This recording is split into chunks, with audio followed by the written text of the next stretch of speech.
गुरुर्ब्रह्मा गुरुर्विष्णु गुरुरेव महेश्वरः गुरु साक्षात् परं ब्रह्म तस्मै శ్రీ గురవే నమః. పరమాత్మకులారా, నిన్నటి దినం ఆత్మజ్ఞానం కలిగినటువంటి వారి యొక్క ప్రయోజనమేమి, వారు లోకానికి ఎట్లా ఉపయోగపడతారు, వారి వలన ప్రజలు కూడా ఎట్లా లాభం పొందుతారు అనేది అంతా నేను చెప్పుకున్నాం. ఈ దినము సార్వత్రిక ధర్మముల తత్వకు ఇదే ఆధారము. ఎన్నో ధర్మాలు ఉన్నాయంటారు కదా, ఆ ఎన్ని ధర్మాలన్నా కూడా ఈ పరమాత్మ జ్ఞాన ఆధారంతోనే అవన్నీ వచ్చినాయి, కానీ వాటికి స్వతంత్రమైన ప్రతిపత్తి లేదు అనేది తెలుసుకోవాలి. ఈ జ్ఞానం వలన సార్వత్రిక ధర్మతత్వంలో నిర్వివాదముగా సిద్ధించును. వాళ్ళది మాది ఎక్కువ, వీళ్ళది ఎక్కువ, వాళ్ళు తక్కువ అనేది ఇదంతా ఏమి ఉండలేదు. ఇవంతా కూడా పరమాత్మ జ్ఞానం లేనప్పుడు ఎక్కువ తక్కువలని కనపడతాయి. పరమాత్మ జ్ఞానం లేకపోయినాక ఈ ఎక్కువ తక్కువలు అనేవి లేవు. ఎట్లయితే నదులన్నీ కూడా బయట ప్రవహించేటప్పుడు రకరకాలుగా కానొస్తాయి, చక్కగా పనిపోతాయి, సొట్లు కొని తిరిగిపోతాయి, ఎన్ని పోయినా సముద్రం లేకపోతాయి. సముద్రం లేకపోయినాక దాని రూపం ఏమంటే ఏం చెప్తారు, అయిపోయింది, ఇంకేం లేదు, ఏకమైపోతుంది. అట్లా పరమాత్మ జ్ఞానం అయిన తర్వాత ఈ ధర్మతత్వాలు, ధర్మశాస్త్రాలు అన్నీ కూడా దీంట్లో అంతర్గతమైపోతాయి. ఇది పరమాత్మ జ్ఞానం యొక్క ద్వితీయ ప్రయోజనం. దేవుడు ఉన్నాడా లేడా, జీవులకు ఈశ్వరునికి గల సంబంధమేమి, ప్రపంచమునకు ఈశ్వరునకు సంబంధమేమి, ఈశ్వరుని స్వరూపమేమి, అతడు సాకారుడా నిరాకారుడా, సగుణుడా నిర్గుణుడా, ఇన్ని ప్రశ్నలు. ఇవన్నీ ధర్మాచార్యులకును ధర్మగ్రంథములకు ఎట్టి విలువ గలదు. సాధనములేవి, వాని వలన కలుగు ఫలములు ఎట్టివి. జన్మాంతరములు లోకాంతరములు కలవా, వానికి ఎట్టి విలువ గలదు. మున్నగు సార్వత్రిక ధర్మ విచారములను అనుభవ సిద్ధమైన విధానంపై ప్రతిష్ఠించుట. కాబట్టి ఇవన్నీ ఉండాయా లేదా అంటే ఇవన్నీ కూడా లేనివే, ఉండేది పరమాత్మ స్వరూపం అనే నిర్ధారణ అవుతుంది. ఇన్ని ప్రశ్నల వల్ల వేసిండే దానికి ఏం సమాధానం వస్తుందప్ప అంటే అన్ని సంశయాలు పెట్టుకోవాల్సిన పనే లేదు అనేది తెలుస్తుంది. చిన్న చిన్న విషయాలకి ఎంత రాద్ధాంతం. అవును, రాద్ధాంతం అంటే తప్పు తెలివి. విచారం లేనప్పుడు అంతే, ఏం మాట్లాడే పని లేదు. ఇప్పుడు విచారం లేనప్పుడు వాళ్ళు ఏమనుకుంటారు, నేనే స్వతంత్రం అనుకుంటారు. అయిపోయింది, నేను స్వతంత్రం అనుకున్నాక వాళ్ళ బుద్ధి పుట్టినట్లు చేసేది వాళ్ళ పని. ఇతరులు ఎవరు ఏం చెప్పినా కూడా వినేటట్టు లేదు. అక్కడ చెప్పినా వినలేదు, అందరికీ వర్తిస్తుంది. అదే వాటి సేమ్, అందరికీ ఒకటే ఇదే. ఎందుకు అంటే ఎప్పుడైతే నేననే అహంకారం మనలో ప్రబలిందో అప్పుడు ఇతరులు అనే వాళ్ళు లెక్కలేదనమాట. ఎందుకు, తానే సర్వస్వం అనుకుంటాడు. అది సహజమే. అది ఆత్మస్వరూపంలో సర్వస్వమే. ద్వైతం లేనప్పుడు అది పనిచేస్తుంది. ద్వైతం ఉన్నప్పుడు అంతా నేనంటే ఎట్లా, ద్వైత ప్రపంచం ఉంది, ఈ ద్వైత ప్రపంచంలో నేనే గొప్ప అంటే ఎట్లయితుంది నువ్వు? అంటే ఇద్దరు వాదనలు కొన్నప్పుడు ఒకరిది తప్పు ఉంటుంది కదా, ఇద్దరిది తప్పు ఉండదు కదా. ఇద్దరిది తప్పు లేదు, అది అక్కడే పొరపాటు పడేది. అవతల తప్పు ఉందన్నప్పుడు యువతలో వాదన చేస్తే ఇద్దరు తప్పే. వాదన చేయకపోతే అయిపోయింది, ఇడిచిపెట్ట. అందుకే చెప్పేది ఒకటే మాట చెప్తుంది శాస్త్రము. ఇప్పుడు ఎవరైనా నిన్ను పనికి వాళ్ళనాడు అన్నాడు, లేదా దొంగ అన్నాడు, ఏదో నింద మోపినారు అనుకోండి. ఆ నింద మోపినప్పుడు అది నువ్వు చేసినావా లేదా అనేది నీకు తెలుస్తుంది. తెలిసినప్పుడు నీవు చేయకపోతే అవతల వాళ్ళు ఎన్ని మాటలు మాట్లాడినా కూడా దాన్ని నువ్వు స్వీకరించకూడదు ఉంటుంది. ఎందుకు అన్నట్లయితే ఒకవేళ నువ్వు దాన్ని తీసుకుంటే కూడా వాళ్ళు వినేటట్లేదు నీ మాటని. ఇంకా నీది రైట్ అయినా కూడా నీది ఎందు వాళ్ళు అట్లా కాబట్టి కంఠశ్వాస మిగులుతుంది నీకే. సరే, వాళ్ళు తప్పు అనుకుంటే అనుకోండి, దాంట్లో ఏం పొరపాటు జరిగింది అనుకోని పోవాలంతే. వాస్తవం తెలియజేస్తే వాళ్ళు వింటే కదా తెలియజేస్తే దానికి అని అనుకోనిలే, నీకెందుకు. అదే ఆడే ఉండేది, నీలో కూడా అహంకారం ఉంది అని. అటువంటి సందర్భాలు నాకు వచ్చినాయి సార్. నీకు కాదు, అందరికీ వచ్చినాయి. ఊరికే కాదు, అందరికీ ఉండవు, ఏం లేకుండా పోలేదు. చెప్పాలా, ఒక మాట చెప్పాలా, ఇది కాదు అనల్లా, లేదు అదేను అంటే కానిలేనల్లా, అంతే. ఇంకెక్కువ మాట్లాడే పని లేదు. ఇంకప్పుడే వాళ్ళకి సభ మన ఎవరో ఏదో ఒక మాట చెప్తే మీకు అర్థమైందో లేదో అది. ఎందుకు అంటే అదే వేరే వాళ్ళు మీ దేవుడు లేడు అంటే మంచిదే, లేడు అనండి. దాంతో వాళ్ళు సంతోషపడతారంట. మీ దేవుడు తక్కువ అంటే కానీ ఇంకోటి మనం ఒప్పుకుంటే వాళ్ళు సంతోషపడతారంట. వాళ్ళ సంతోషమే మనకు కావాలా అంటాడు. అందరిలోనూ పరమాత్మ ఉన్నాడు, వాళ్ళు సంతోషపడాలి కదా. సంతోషపడిని ఏమో నష్టం వచ్చిండేది ఏముంది ఇక్కడ మీకేనే? వాళ్ళ మాటల ద్వారా మనకు నష్టం ఏమైనా వాటిల్లుతుందే అది చెప్పాలా. మన అనుభవానికి ఏమైనా దెబ్బ తగులుతుందే? నిందించలేవా? అదే విడిచిపెట్టాలనేది. నిందించినప్పుడు వాళ్ళు ఎట్లా నిందిస్తారు? వాళ్ళు అదే పనిగా నిందించాలనే ప్రకారంతోనే నిందిస్తారప్ప. అప్పుడు మీరు ఎట్లా తప్పించుకుంటారు చెప్పండి? ఇంకోటి అదే అప్పుడే అదే ఇదే విశేషం అనేది. వాడు అవివేకుడైనాడు కాబట్టి వానికి మనం సమాధానం చెప్పాల్సిన అవసరం లేదు. వివేకులకు మనం సమాధానం చెప్పాలి కానీ అవివేకులకు సమాధానం ఎట్లా చెప్తారు? కాబట్టి సర్దుకోవాలంతే, అయిపోయింది. దాంతో ఏముంది? ఒకవేళ పక్కన వాళ్ళు అంటారు అనుకో, తప్పు చేసినట్లుండాలి, లేకపోతే ఊరిని ఎట్లు పోతాడు అంటారు అనుకోండి, వాళ్ళకేం తెలియదు కదా యథార్థం. వీళ్ళు మాట్లాడిన మాట వాళ్ళు పడినారు కాబట్టి వాళ్ళు పనికిరాని వాళ్ళు అవుతారు అంతే. అందుకే ఎవరే కానీ వేరే వ్యవహారంలో కూడా మనం తలకాయ దూర్చకూడదు అనేది దీన్ని అనేది అనమాట. కాబట్టి ఇక్కడ శాస్త్రం అదే చెప్తుంది. ఎప్పుడైతే ఇతరులు నిన్ను నిందించినారో దానికి ఏమైనా నువ్వు నిందించే పనులు చేసిందంటే సర్దుకోండి. ఓహో ఇతడే నా గురువు అప్ప, నా తప్పులు తెలియజెప్పినాడని సర్దుకోండి. అట్లా లేకుండా వాడు అదే పనిగా తన యొక్క స్వార్థ బుద్ధితో వాడు నీ మీద నింద మోపినాడు అనుకోండి, అది మనకు సంబంధం లేదని ఇచ్చిపెట్టుకోండి అనుకోండిలే. అందుకే అదే చెప్తాండి. అది ఇప్పుడు మనం చిన్న చూస్తాం కదా పార్లమెంట్ అసెంబ్లీలో మేము గొప్ప అని ఇద్దరు కొట్లాడుతుంటారు. ఎవరు ఏం ప్రయోజనాలు జరిగినాయి? మనకి ఏం ప్రయోజనం చేకూరింది? సరిపోతుంది, మన మీనే సరిపోయింది అంతే కదా. మరి ఏం ప్రయోజనం? అంతే. అందుకోసం అట్లా ప్రయోజనాలు వద్దండి. మన ప్రయోజనం మన సమాధానాన్ని పోగొట్టుకోకూడదు దీనికి అర్థం. అంతే. మన సమాధానం వాళ్ళ మాటల కోసం పోగొట్టుకుంటే అట్లా దిన్నమొగుడు ప్రతి ఊడు మాట్లాడుతాడు అనుకో, మీరు ఎప్పుడు సమాధానం ఉండగలుగుతారు? అదే వేదాంతం యొక్క విశిష్టత అంటే ఇవే అన్నమాట. ఈ పాయింట్లో మనకు కావాల్సి ఉండేది అంతే, మిగతా కాదు. అభిమానం పెంచుకుంటాము. అభిమానాన్ని ఎట్లా మా అభిమానాన్ని దెబ్బ పడుతుంది అనుకుంటాడు. ఆ అభిమానమే లేదనుకుంటే దెబ్బ ఎవరికి పడేది? ఇప్పుడు దానికి కూడా చెప్తాది. ఎప్పుడైతే జావులు మీకు రాస్తాడు అనుకోండి, జావులు మీరు తీసుకుంటే దాంట్లో సమాచారం, జావులే మీరు నిరాకరిస్తే ఎవరికి పోతాయి దాంట్లో సమాచారము? ఎవరికి పోతుంది? రాసినానికి పోతుంది. మరి నీకేం నొప్పి? దాన్ని నువ్వు స్వీకరించినావంటే నీకు తగులుకుంటుంది అంతే. అదే గౌతమ బుద్ధుడు కూడా దీనికి ఇట్లా ఇప్పుడు ఎన్ని ప్రశ్నలు వేసినప్పుడు శిష్యుడు ఉత్తమ శిష్యుడు అడిగినాడంటే అప్పుడు అప్పుడైతే ఆయన ఒక కథ చెప్తాడు, సన్న కథ చెప్తాడు.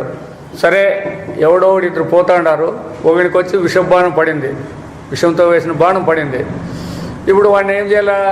అతడు డాక్టర్కి తీసుకొని పోవాలా. డాక్టర్ దగ్గరికి తీసుకొని పోయిన తర్వాత ఆ డాక్టరు ఈ బాణం ఎక్కడి నుంచి వచ్చింది, ఎవడేసినాడు అని ఇవన్నీ ప్రశ్నలు వేస్తాడా? ట్రీట్మెంట్ చేస్తాడా? ట్రీట్మెంట్ చేయాలా. అట్లా మీరు కూడా దేవుడు ఉండాడా లేదా, సాకారుడా నిర్గుణాకారుడా, ఇవన్నీ అడుగుతాడా? చూడండి, ఇవన్నీ అనవసరము. నీకు మనస్సమాధానం ఉందా లేదా, దానికోసం మీరు ప్రయత్నం చేయండి అంతే. ఆ సమాచారంతో మీకేం పని ఉంది? ఇప్పుడు దాన్ని విచారం చేసే లోపల నీ జీవితం అంతా అయిపోతుంది మొత్తం అని ఆ శిష్యునికి చెప్తాడనమాట గౌతమ బుద్ధుడు. ఇట్లా ఈ వేదాంతంలో ఉండే విశిష్టతే అది. ఎందుకే మనలో ఉండే అహంకారాన్ని తగ్గించాలనేది. మనం ఏం చేస్తాము? ఇతరులు వాళ్ళ అహంకారాన్ని తగ్గించాలని మనం పోతాడాము. అప్పుడు మంది పెరిగినట్లే కదా. మాది ఎగ్జిస్టెన్స్ నిలబడాలనే కదా నువ్వు ఇప్పుడు కొట్లాడుతాండేది. ఎగ్జిస్టెన్స్ కోసం తప్పు ఉంది కదా, whatever it may be. తప్పనే అది ఎగ్జిస్టెన్స్ అంతే. నాది సత్యం కావాలనే దానికే మనం పోరాడుతాండేది. దానికి 2-3 తూర్లు ఇడిచిపెడితే వాళ్ళకే జ్ఞానం అవుతుంది అనమాట. దాంట్లో ఇంకేం చెప్పదు. నీవే ఉదాహరణమైపోతాడు అంటుంది.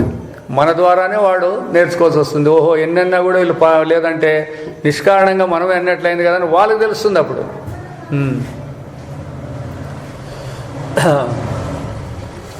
అనుభవ సిద్ధాంతపై ప్రతిష్ఠ. ఈ దర్శనం వలననే శక్యమగును. సచ్చిదానంద రూపమైన పరమార్థమే వ్యవహారమున ప్రపంచమునకును మనకును పరమేశ్వర స్వరూపం ఒకటి వలన, పరమాత్మ స్వరూపమే నీకు పరమాత్మ స్వరూపమే ఆధారం.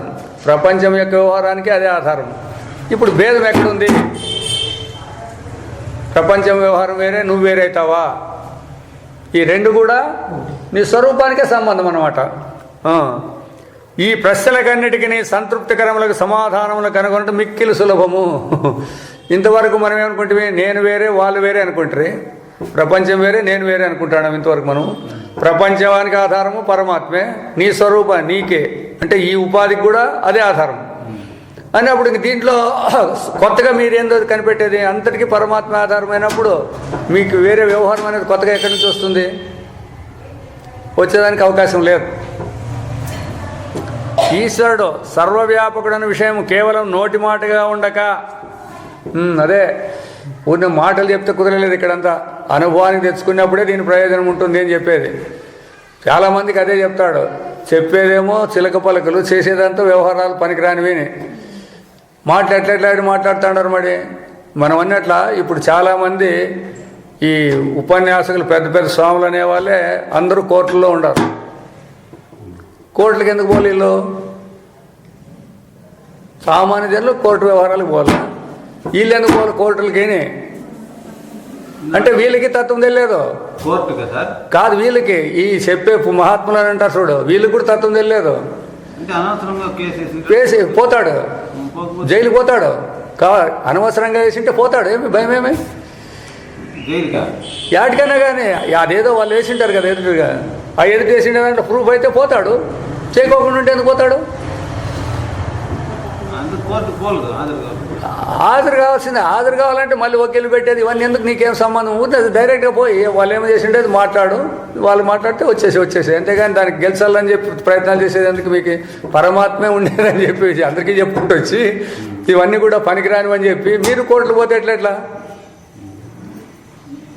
అట్లా పనులు చేసిండకూడదు. మనము ప్రజలకు ఇష్టమయ్యే పనులు నువ్వు ఎందుకు చేసిండాలా నేను అడిగేది. చేయకపోతే ఎందుకు వస్తాయి? చేయకపోయినా ఎందుకు వస్తాయి?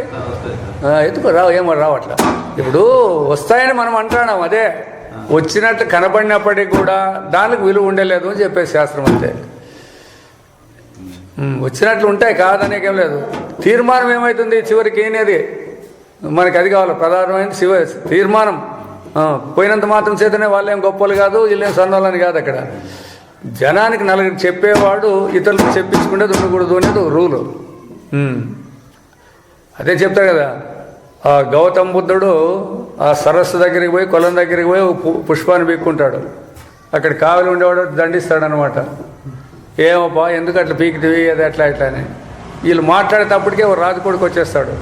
ఓ రాజు కొడుకు వచ్చి ఆ కొలంలో దుంకి సర్వము నాశనం చేసి పారేస్తాడు. దప్ప అంతా పుష్పాలు గిష్పాలు అన్నీ పనికి రాకుండా కొట్టేసేస్తాడు అనమాట. వాడు బయటికి కొట్టాడు, చక్కగా వెళ్ళిపోతాడు వాడు. అప్పుడు ఈ గౌతమ బుద్ధుడు అతను అడుగుతాడు, అవును నేను ఊరిని పుష్పాన్ని పీక్కొని ఆస్వాదిస్తా అంటే వాడంతా ఇంత గలీజ్ చేసిపోయింటే వాడిని దండించేకి ఎవరికి అధికారం లేదు. ఎందుకు అన్నట్లయితే వాడేమి ఎరువులకు నీతి చెప్పేకూడదు, మీరందరికీ బోధ చేసేకపోతాడు చూడండి, మీరు చాలా జాగ్రత్తగా ఉండాలంటాడు. అవునా కదా? వాడు ఎట్లా పని పనిలాడు, వాని గురించి ఎవరు విచారం చేసిన పని లేదు, సమాధానం చెప్పాల్సిన పని లేదు, మూర్ఖుడు. మీరు నలుగురు చెప్పేవాళ్ళు కదా, మిమ్మల్ని అందరూ అబ్జర్వ్ చేస్తూ అంటారు, ఏం చేస్తా అంటాడు ఇతడు అని చూస్తూ అంటారు. వాళ్ళకి తప్పు కనపడుకోకుండా చూసుకోవాలి. ఒకవేళ తప్పు కనపడిందంటే తప్పు అని ఒప్పుకో, అంతే. ఈశ్వరుడు సర్వవ్యాపకుడు అనే విషయం కేవలం నోటి మాటగా ఉండక అక్షరసహ సత్యమని బోధపడను. నిన్న కూడా ఆయన ఎవరు చెప్తాడు, ఎవరు బాలసాయి దీంట్లో కర్నూలులో మరి అంతగా చెప్తాడు. ఆయన చేసిన చెక్కులు కూడా ఇది రాసినవి వెనక్కి వచ్చినాయి. మరి ఎందుకు జరిగింది ఇట్లా? నువ్వు చెక్ రాసిస్తే చెక్కు ఇది కావాలి కదా, క్యాష్ కావాలి కదా, అంటే అకౌంట్ లేకుండా చెక్కులు రాసిచ్చేదానికి ఎట్లా నువ్వు మరి ఈడొచ్చి అంత దాన్నే గురించి మాట్లాడినట్లు మాట్లాడుతుంటే ఎట్లా అని జనానికి. వాళ్ళు ఏమి చెప్పిందే ఊరుకోరు. అది ఫారినర్స్నే ఎక్కువ చూపిస్తాడు అనమాట. ఫారినర్స్ వచ్చిన వాళ్ళందరూ వాళ్ళ ఫారినర్స్ అంటే మీ దృష్టిలో ఫారినర్స్, వాళ్ళు వేదాంతానికి ఏం ఫారినర్స్, వాళ్ళు పనికిమాల వాళ్ళు. మొట్టమొదటి ఫారినర్స్ అంటే వేదాంతంలో పనికిమాలలోనే వాళ్ళు వ్యవహారంలో ఉండొచ్చు, బుద్ధిమంతులు కావచ్చు, దాంట్లో ఏం లేదు. అందుకే వాళ్ళకి తత్వం తెలియదు కాబట్టి వాళ్ళు వచ్చేస్తారు ఇటుకి. ఏదో ఇది గొప్పగా ఉంది కావచ్చు విభూతి అని. మన వాళ్ళకి తెలుసు దీంట్లో ఎంత విభూతి ఉంది, దీంట్లో ఎంత మహత్యం ఉంది, వీళ్ళ ఆచరణ ఎట్లుండదు మనకు తెలుస్తుంది. వాళ్ళ కొత్త వాళ్ళకి ఏం తెలుస్తుంది? ఎవరి విషయమైనా అంతే. ఈశ్వర సాక్షాత్కారమే మానవ జన్మ యొక్క ముఖ్యోద్దేశం ఒకటి వలన. కాబట్టి మన స్వరూపం తెలుసుకునేదే మన లక్ష్యం అంతే. మిగతావన్నీ కూడా గౌణం ఉంటుంది అంతే. అవన్నీ పనికిరానివేనప్ప, దాని గురించి విచారమే వద్దు. మీ స్వరూపానికి భంగం కలుక్కోకుండా మీరు చూసుకుంటాడల్లా ఆ ప్రయత్నంలో. తదనుగుణమైన కార్యములన్నీ సత్కర్మలు అనబడను. కాబట్టి దీనికోసం మీరేం చేస్తారో అవి సత్కర్మలు, మిగతావన్నీ చేసేటవన్నీ కాదు. నీ స్వరూపాన్ని తెలుసుకుంటే నీవేమేమి అవసరం పడి ఏమేమి సత్సంగాలకు పోతారో ఏమేమి చేస్తారో ఇవి మీకు ప్రయోజనం. మిగతావన్నీ మేము పూజలు చేసినాము దానాలు చేసినాము అనేటివి అవన్నీ గౌణం అంటారు. అవన్నిటి కూడా తద్విరుద్ధములన్నీ దుష్కర్మలు అనబడును. అట్లా పరమాత్మ తత్వానికి కాకుండా మిగతా మేము ఏమేమి చూసుకుంటాడామప్ప, మాకేమి ఇదంత అవసరం లేదంట చూడు, అవన్నీ దుష్కార్యాలేను. నువ్వు ఎంతైనా మంచిగా చేసి ఉండవు, దుష్కార్యం కిందే లెక్క. ఎందుకు? నీకు ఉపయోగపడిన దానివల్ల నీకేం ప్రయోజనం ఉండదు. నీవు చేసే పని వల్ల నీకు ఉపయోగం ఉండాలి. ఉపయోగం అంటే ఇక్కడ దేహంతో సంబంధించిన ఉపయోగం అని కాదు, పరమాత్మ స్వరూపానికి ఉపయోగపడేదని మాటలో వేదాంతం చెప్పేది, దేహదృష్టిగా చెప్పేది. కాబట్టి అట్లా ఉపయోగపడాలి. కానీ నేను మిగతా కార్యక్రమాలన్నీ ఏమేమో చేస్తానో అవన్నీ దీనికోసమేనంటే పొందకలేదు. అది సకల క్రియాఫల వ్యవహారము మనం కర్తృత్వ భోక్తృత్వం అని నిజమని అంగీకరించిన వ్యవహారావస్థకే చెందునని రుజువగును. కాబట్టి ఇప్పుడు మనం చేసేటివన్నీ కూడా నేనే చేసేవాడు నేనే పొందేవాడు అనే అహంకారం మనలో ఉన్నంత వరకు ఈ వ్యవహారానికి సత్యత్వం ఉంది. ఎప్పుడైతే కర్తృత్వాన్ని మనం తీసేసుకుంటామో వ్యవహారానికి సత్యత్వం ఏడు ఉండదు. ఇంకా ఉందే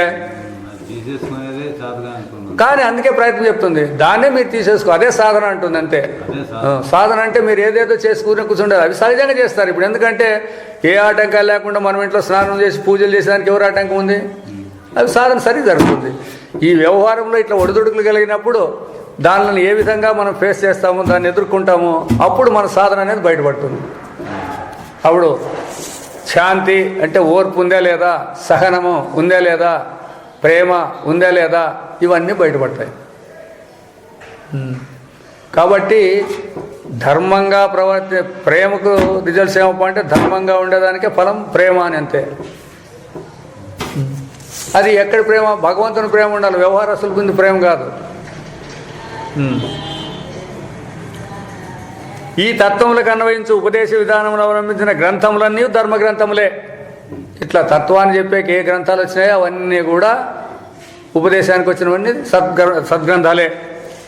ఈ గ్రంథానుసారంగా ఆచరించి బోధించు వారందరూ ధర్మాచార్యులు అనబడతారు. ఆ శాస్త్రాలను తీసుకొని చెప్పే వాళ్ళందరూ కూడా ధర్మాచార్యులు అని చెప్తారు. ఈ ధర్మతత్వములన్నింటినీ వేదాంత దర్శనం ఒక్కటే ఉపత్తిపూర్వకంగా సమర్థించి ప్రతిపాదించగలదు. కాబట్టి మరి దీనిలన్నిటికీ ఆధారమైనది ఏమప్ప అంటే ఆత్మజ్ఞానం అనేది ఆధారంతోనే వీటంతటికీ సత్యత్వం వస్తుంది. అదే వీటి యొక్క తాత్పర్యం. ఉత్పత్తి ఉపపత్తి అంటే తాత్పర్యముని. ధర్మ విషయమైన విచారణీయాంశములు అనేకములున్నాను. ఒక్కొక్కరు ఒక ధర్మం చెప్తారు. మరి ఏ ధర్మాన్ని చెప్తారు? ఇప్పుడు ఉదాహరణకి హిమాలయాల్లో ఉండేవాళ్ళు ఉన్నారు. వాళ్ళు అక్కడ వాళ్ళకి భోజనం ఏమిటిది అంటే మాంసమే భోజనం అంట. అక్కడ హిమాలయ పర్వతాల్లో ఉండారు, అక్కడ నివసించేవాళ్ళు సార్. ఋషులు వాళ్ళు కాదు చెప్పేది, సామాన్య వాళ్ళకి వాళ్ళకి ఇంకేం దొరికేలేదు. ఆడ పంటలేం పండవు, మరి బతకాలి వాళ్ళు, దానే తిని బతుకుతారు. వాళ్ళ ధర్మం అది. దాని గురించి ఏం పెద్ద ఆలోచన చేయొద్దంటాడు శాస్త్రం అంతా కూడా. ఈ ధర్మాలు ఒక్కొక్క దిక్కు ఒక్కొక్క రకంగా ఉంటాయి అన్నీ. ఇప్పుడు పులికేముంది? మాంసం తినేదే దాని ధర్మం. అదేం గడ్డి గిడ్డి తిందు, బువ్వ గివ్వ తిందు, ఏమి తిందు. మరి ఇప్పుడు దాని ఆహారం ఏమి? పులులా? ఇట్లా మాటలు మాట్లాడితే అవి ఎట్లా తింటాయా? అవి దాని లక్షణమే అది లేదు. గడ్డి తినే లక్షణం ఉంటే మళ్ళీ మానవులకు కొంచెం చూడండి, గడ్డి తినేది ఉంది, బూ తినేది ఉంది, ఇది మాంసం తినేది ఉంది. మనుషులకు ఉంది కానీ జంతువులకు లేదు. అట్లా మిగతావన్నిటికీ ఉన్నాయి, కొన్ని మాత్రము. అసలు సింహం అనేది అసలుకి దానికి గాయమైంటే ముట్టుకోదు. అది ఒక ప్రాణికి ఒక జంతువుకి ఏమైనా కానీ రక్తం కారిందంటే అది ముట్టుకోదు. అది దాన్ని వేటాడలేదు. అంత సూక్ష్మాలు పెట్టుకుంటే చూడవి. దానికే సింహం అని అంటాడు. సింహం అట్లా వాడరా అంటాడు చూడండి. అటువంటిది అది. కాబట్టి ధర్మ విషయమైన విచారణీయం అనేకములున్నాను, సిద్ధాంత ప్రధానమైన ఈ గ్రంథమందు వారిని పరామర్శింపు పని లేదు. అవి చెప్పకపోతే బుక్కే సరికొస్తుంది, ఇంకెన్నాళ్ళన్నీ అవే వినాల్సి వస్తుంది మనకి. మన సిద్ధాంతము తత్వం ఏమిటిది అనే దాన్ని మాత్రం ఇక్కడ విమర్శన. అవకాశం ఉన్నచో వాడిని ద్వితీయ సంపుటమున సవిస్తరముగా చర్చింపగలం. రెండవది పరామర్శించామని, దాంట్లో ఏమైనా దీని గురించి కావాల్సింటే ఇంకా ఎక్కువ చెప్తామన్నాడు. ఇంకా నీతికి భద్రమైన ఆధారం, నీతిగా ఉండాలా అని అంటారు కదా. దేన్ని ఆధారం చేసుకొని మీరు నీతిగా ఉంటారు చెప్పండి? వ్యవహారాన్ని ఆధారం చేసుకొని నీతిగా ఉండే సాధ్యమా? అరే వ్యవహారమే తప్పు అంటే అది నీతికి ఎట్లా భద్రమవుతుంది? అది ఆధారం ఎట్లయితుంది? వ్యవహారం అంటానే తప్పు తెలివిది అనేది ఉంది, జనరల్ రూల్ అది. అయితే సామాన్యులు ఇది మంచిది అనుకుంటారు అనుకోండి, దానికి ఆధారం ఎట్లుంటుంది? వ్యవహారం, ఎవని వ్యవహారానికి వాడి నీతి ఆధారంగా పెట్టుకుంటాడు. అప్పుడేం చెప్తావు? ఎవరు తప్పుకోవాలి? ఇప్పుడు నీ దానికి నీ సరే అంటావు, నా దానికి నేను సరే అంటాను. పోయే వాళ్ళందరూ ఇప్పుడు అట్లే కదా పోతాండి. అది ఎవరు అందుకోవాలి? మనం పరమాత్మ ఆధారంతోనే నీతి. ఉదాహరణకి ఇప్పుడు ఈ ప్రదేశము ఇంత ఎత్తులో ఉంది, ఇన్ని అడుగులు ఎత్తులో ఉంది, ఇన్ని అడుగులు తక్కువలో ఉంది అంటారు. ఎందుకంటారు అట్లా? ఏ ఆధారంతో అన్నారు వాళ్ళు? యాది సమమట్టం ఆధారము? దానికే సముద్రాన్ని పెట్టుకుంటారు. సముద్ర మట్టానికి ఎక్కువ ఉండేవని ఎక్కువ అంటారు, సముద్ర మట్టానికి తక్కువ ఉండేదాన్ని తక్కువ అని పెట్టుకుంటారు. అట్లా ఈ నీతికి ఆధారం ఏమంటే పరమాత్మ ఆధారంతోనే నీతి రావాల్సింది. అంతేగాని అది స్వతంత్రంగా దాని ఇష్టానుసారం పెట్టుకుంటే ఎట్లా? ఒకటి ఉండాలి కదా రూల్ దానికి. అది దీనికి ఇదే ఆధారము చెప్పేది. ఈ సిద్ధాంతం వల్ల నీతికి భద్రమైన ఆధారం లభింపగలదు. ఇది ఏ తృతీయ ప్రయోజనము. మేము నీతిగా ఉండామంటే ఎవరెందుకోవాలి? మేము నీతిగా ఉండమంటారు. ఇప్పుడు ఆవులు చంపి చెప్పులు దానం చేసేవాడు కూడా నేను దానం చేస్తాను కదమ్మా, దీంట్లో ఏం తప్పు ఉంది అంటాడు వాడు. నువ్వు ఆవులు చంపినావంటే చెప్పులు దానం చేస్తాను కదా, ఏం చెప్తావు దీనికి? చంపేది ఎందుకు, దానం చేసేది ఎందుకు?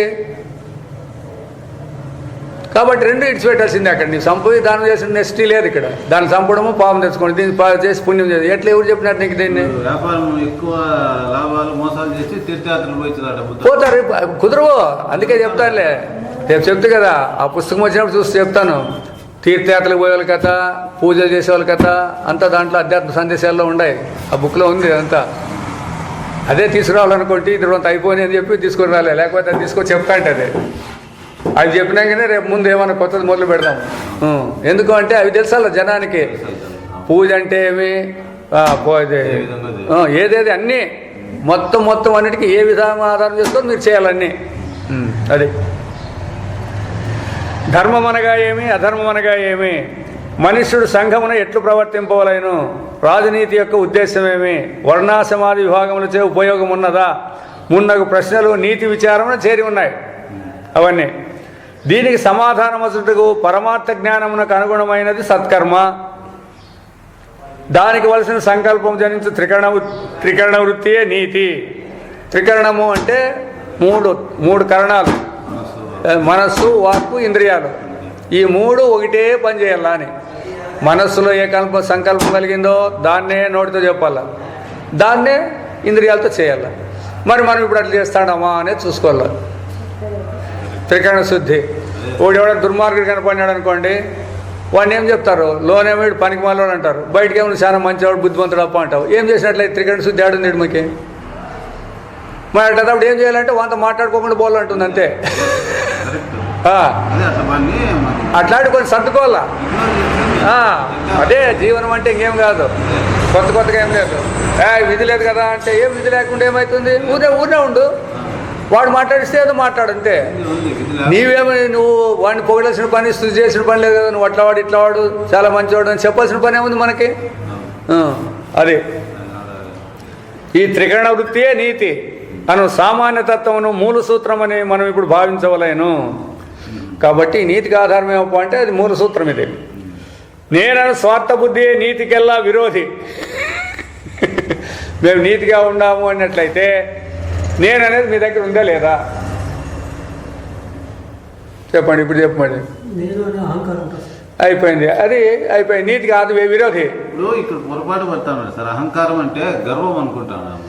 గర్వం అన్నా నేనన్నా నేను అనేది అది మా గర్వం ఎట్లయితుంది సార్? అది ఆ నేననే దానికి జోడించుకుంటావు కదా అహంకారాన్ని. అహంకారమే దాన్ని అనేది. అహంకారము నేను రెండు పదాలు అవే. ఒకటే అంటాను దాని అహంకారము. అహం సరే, వ్యవహారంలో అహంకారం అంటే దానికి అహం వేరే, కారం కలిపినావు కదా. అహం అనేది ఉంటే బాగానే ఉండే, దానికి కారం కలిపితే కదా అహంకారం అని. ఆడు చెడుపు వచ్చింది మనకి. ఎక్కడైనా కూడా చెడుపు ఎక్కడ వస్తుందంటే వస్తువు ఉన్నది ఉన్నట్టుంటే ఏం చెడుపు రాదు.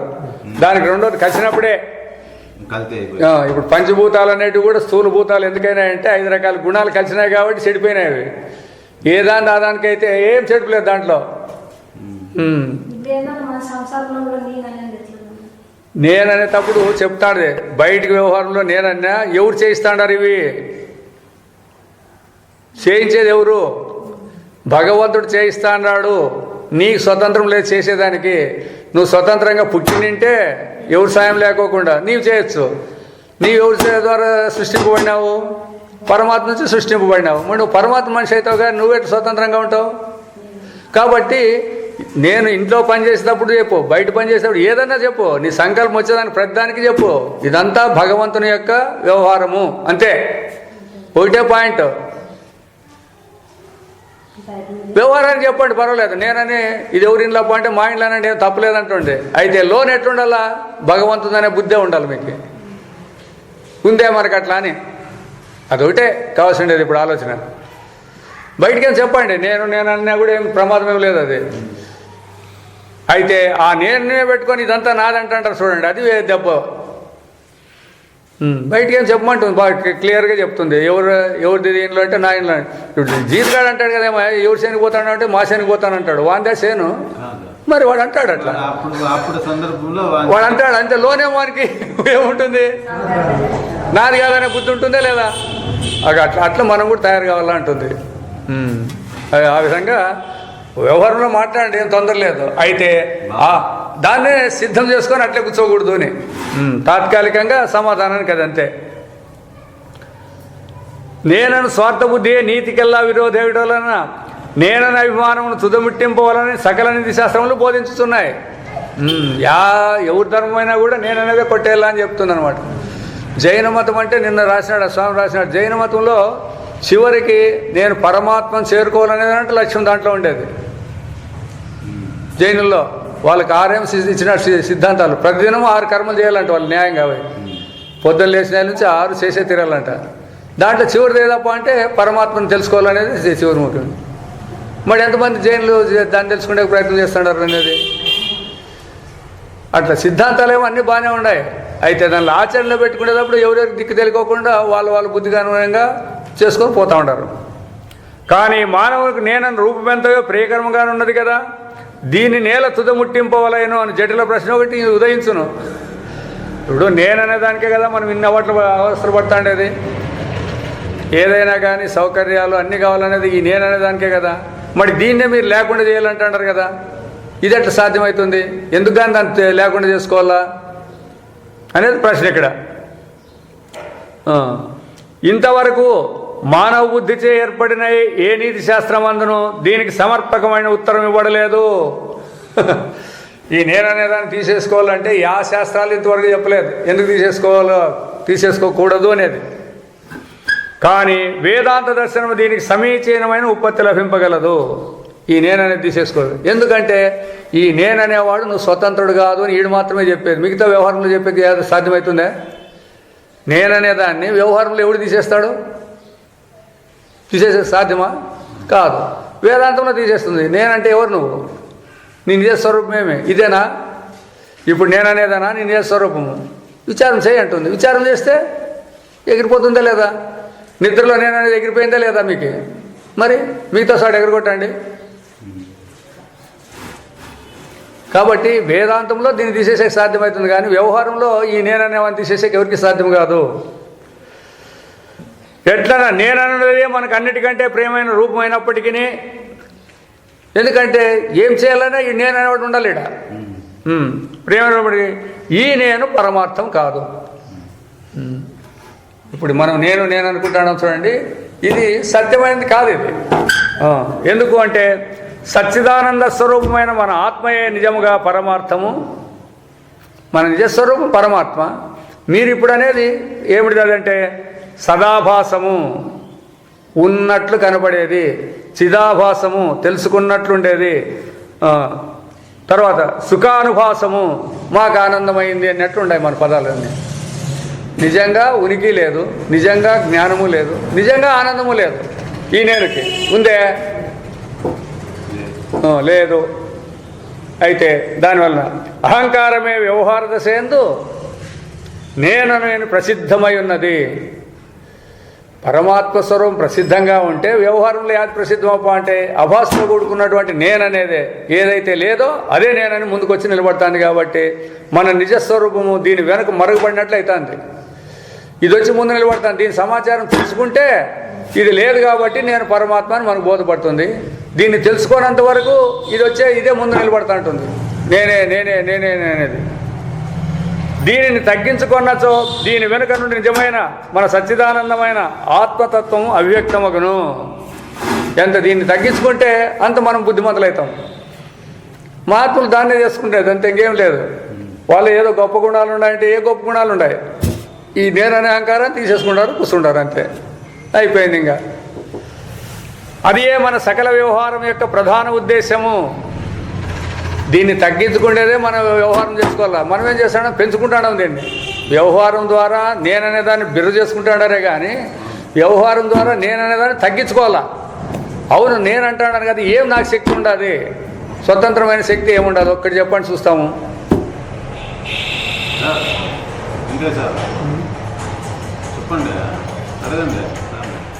నేననేది నీకేం ఆధారం ఉందో చెప్పండి.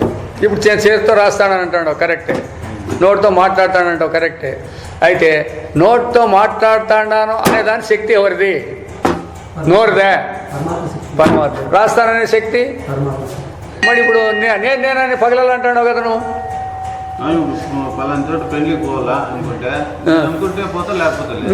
నీవు అనుకుంటే పోతాడు. ఆ అనుకుంటేది ఎక్కడి నుంచి వచ్చింది అని అడుగుతుంది. సంకల్పం వచ్చింది కదా. ఇప్పుడు ఎక్కడి నుంచి వచ్చింది? నీ నుంచి వచ్చిందే.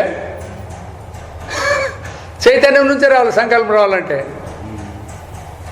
సంకల్పం అందుకే చెప్పేది, నీవు చేసే సంకల్పాలన్నీ కూడా పరమాత్మ నుంచే రావాలి. కాబట్టి ఒకవేళ ఎవరైనా చూడకపోని, ఇతరులకు తెలియకపడిపోని అదంతా రికార్డ్ అవుతా ఉంటుంది అని చెప్పేది దాన్నే.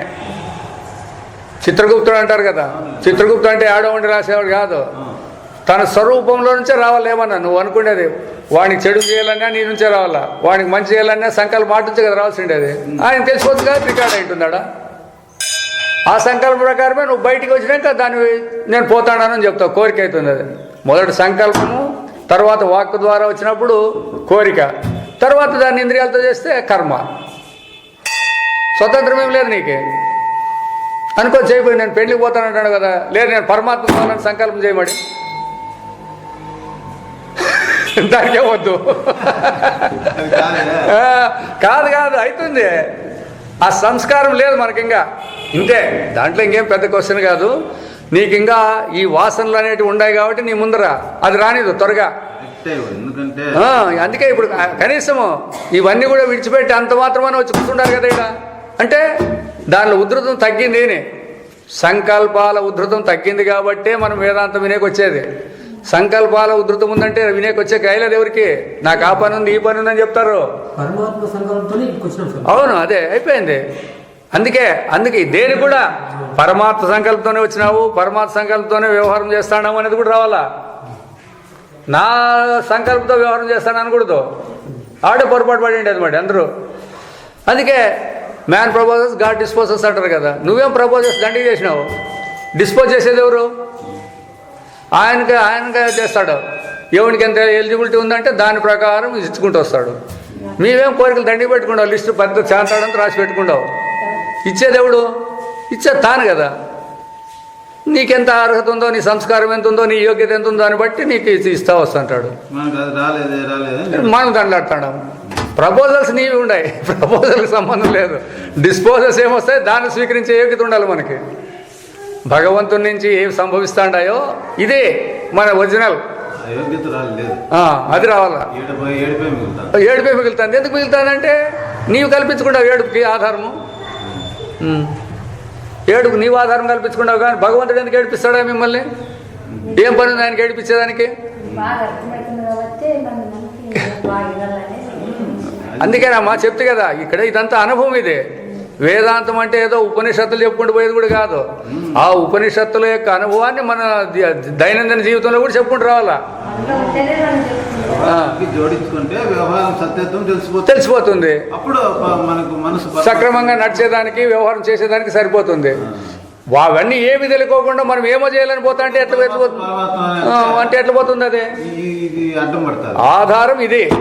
దీన్ని విడిచి ఏది లేదని చెప్పినారు కాబట్టి మనం ఇప్పుడు ఆలోచన చేయాలి. నేను ఇంతవరకు స్వతంత్రం అనుకుంటే కదా, దీంట్లో ఏది స్వతంత్రం ఉంది? ఏ ఒక్కటికి స్వతంత్రం లేదు. నేననేవాడు అసలుకే లేడు. నేననేవాడు లేడు ఇక్కడ. ఈ సాధనంలో, దేహంలో నేననేవాడు ఏం లేదు, సంబంధం లేదు. కారణం ఏమి? ఇది ఒక సాధనం అంతే, పనిముట్టు. పెన్ అనే దాంట్లో ఏం స్వతంత్రం ఉంది? దానికి పెన్ అని పేరు ఉంది అంతే. రాసేకి ఉంది, శక్తి ఉందిగా. అయితే ఎవడైనా ఉపయోగించి రాస్తే సదా దానికే రాసుకుంటుందే. పెన్నేముంది? అయితే దాన్ని ఉపయోగించినప్పుడు అది పనిచేస్తుంది, కానీ ఉపయోగించకపోతే అట్లా ఈ దేహం అనేది జ్ఞానేంద్రియాలు, కర్మేంద్రియాలు, అంతఃకరణ చేస్తూ అన్నీ ఉన్నాయి. అవన్నీ సాధనాలే కానీ స్వతంత్రం కాదు దానికి. అవన్నీ కూడా దీని ద్వారానే పనిచేయాల్సింది. కాబట్టి మూలాధారము పరమాత్మే అనేది స్థిరం రావాలి. అది అప్పుడు మన నిజస్వరూపం బయటపడుతుంది. ఇప్పుడు ఆ స్వరూపాన్ని విడిచి మనం ఈ దేహం నేను అనుకొని వచ్చినాం కాబట్టి తప్పు తెలుసుకోవడమే వేదాంతం అంతే. కొత్తగా నేను తయారు చేసేదేం లేదు ఎవరు కూడా.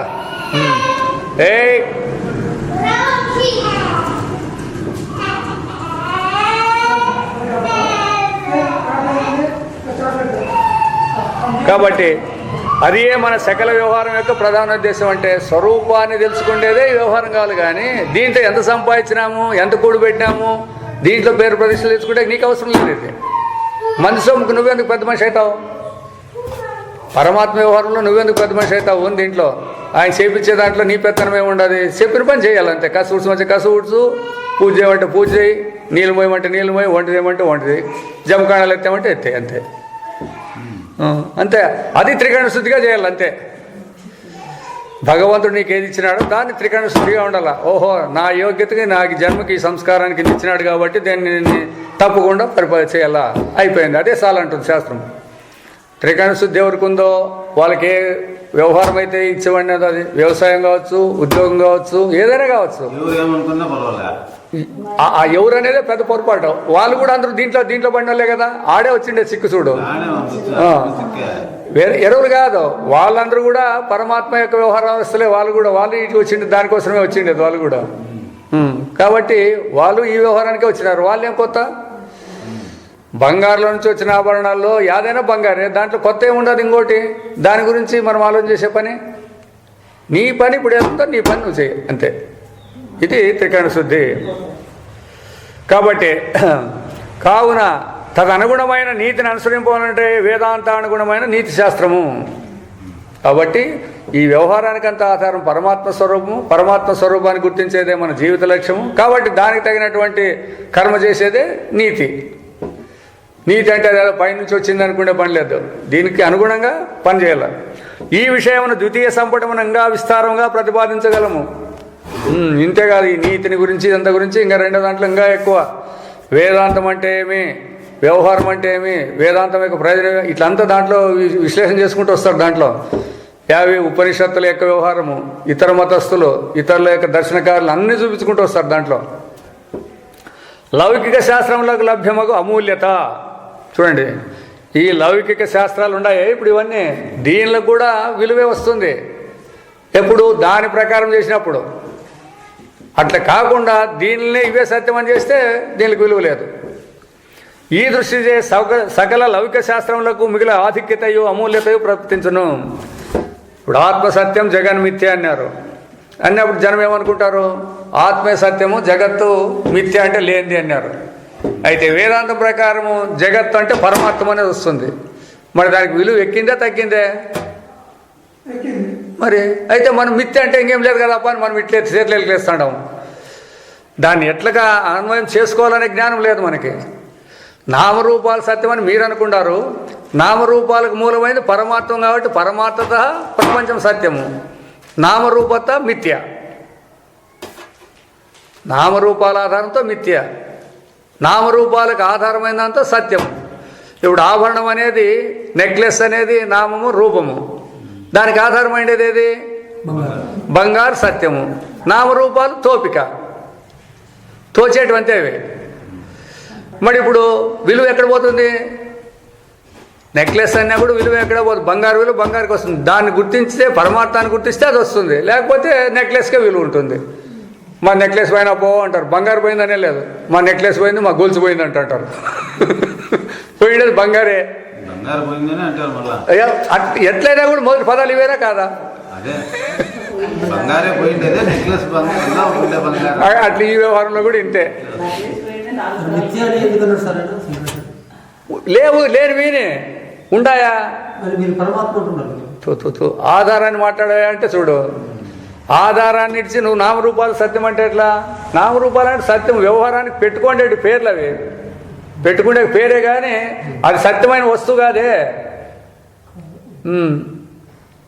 నామరూపాలు అంటే వ్యవహారానికి పిలుచుకునేదానికి. బంగారం అంటే ఏం తేవాలప్ప అంటే నెక్లెస్ ధర, గొలుసు తీసుకురా అంటే అవి తీసుకొస్తావు అంతే. తీసుకొస్తాడే దేవుడు నువ్వు బంగారుని. మరి బంగారు సత్యమవుతుందా? పేర్లు సత్యమవుతాయా అని? పేర్లు మిథ్య అంతే. అట్లా అవి ఉన్న వ్యవహారానికి పెట్టుకుంటేది, తోపిక్కు పెట్టుకుంటేదే కానీ నిజంగా ఉండేవి కాదు అనేవి. ఇట్లా ఈ వ్యవహారం అంతా, మన స్వరూపం కూడా అంతా మిథ్య అంటే ఈ విధంగా దేహేంద్రియ సంఘాతంతో కూడింది మిథ్య. దీనికి ఆధారమైనది సత్యం, పరమాత్మ సత్యము. అది పరమాత్మ సత్యం అంటే జ్ఞానమే సత్యము అని. ఈ మాంసము ఇంద్రియాలు ఇవన్నీ కాదు, సారమని కాదు, ఇదంతా కాదు. జ్ఞానమే మన స్వరూపం అనేది తెలుసుకోవాలి ఇక్కడంతా. ఇది ఏ చతుర్థ ప్రయోజనము అంటే సామాన్య శాస్త్రాలకు కూడా విలువ ఉంటుంది. ప్రపంచమున గోచరమగు వైచిత్రమంతయు ఈశ్వర మహిమయే. మీకు కనబడేదంతా కూడా భగవంతుని మహిమనా లేకపోతే సామాన్య లేక వ్యవహారమా? ఇప్పుడు అనొచ్చు, అందరూ కూడా ఈ విధంగా విమానాలు కనిపెట్టినారు, రైళ్లు కనిపెట్టినారు, ఇవన్నీ కనిపెట్టినారు అని అంటున్నారు.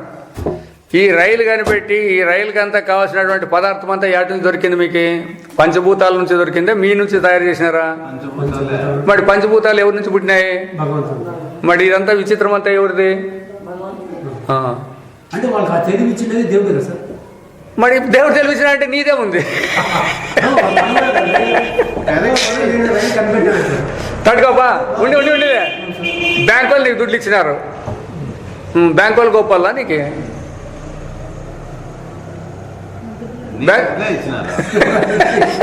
వాళ్ళు ఇచ్చినారంటే మరి అట్లే సరుకు ఒక నువ్వంటే అట్లా వాళ్ళే దుడ్లు ఇచ్చింటే వాళ్ళే గొప్ప అనుకో. తెలివి ఎవరికి ఇచ్చి ఎవరికి ఇచ్చిండేది? భగవంతుడు ఇచ్చినాడు. భగవంతుడు ఇచ్చినాడంటే అది భగవంతుని తెలివే, నీ తెలివే. ఇట్లా అంతటా అన్వయం చేసుకుంటూ వచ్చుకోవాలి మనం ప్రతి ఒక్క విషయాన్ని. ఎప్పుడు ఇట్లా మీరు మనం అన్వయం చేసుకుంటూ వస్తే ఈ నేను అనేది ఆటోమేటిక్గా తరిగిపోతుంది. అందుకే రాయదులు చెప్పినాడని చెప్తేనే మన బుద్ధిని తక్కువ చేయాలంటే, నేను బుద్ధిమంతులు అని అంటుంటారు మీరు, మీ బుద్ధిని తక్కువ చేయాలంటే ఒక చిన్న పుష్పాన్ని తీసుకోండి. ఇట్లా ఈ పుష్పాన్ని తీసుకొని దీనికి రంగులు ఎవరిచ్చినారు, దీనికి వాసన ఎక్కడి నుంచి వచ్చింది? తీగల నుంచి అన్నీ పుట్టినాయి. ఒక్కో తీగలో ఒక్కో రకంగా వాసన ఎవడిచ్చిండేది? అంతటికి ఆధారం నేలే. ఒక నేలలో పుట్టిండేటివే షడ్రుచులతో ఉన్నాయి, దానికంతా నీళ్లు ఎరువు మామూలే.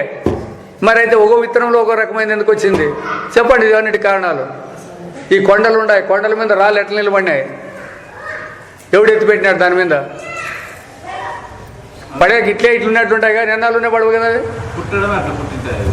ఎవరు పుట్టించిండేది? అదే కదా, సృష్టికర్తనే రావాలి ఇక్కడ. అందుకే సృష్టి విచిత్రము అన్నప్పుడు ఈ మనస్సు బుద్ధి దమ్ముడికి పనికిరాదని రావాలా. దీన్ని పొగడచ్చు, నువ్వు పొగిడేదానికి నీకు అధికారం ఉంది కానీ అందుకంటే నీకు బుద్ధి ఏం గొప్పదేం కాదు, దాన్ని చూసి పొగిడేవలసిన నువ్వు అంతే. నీకు స్వతంత్రం ఏం లేదు.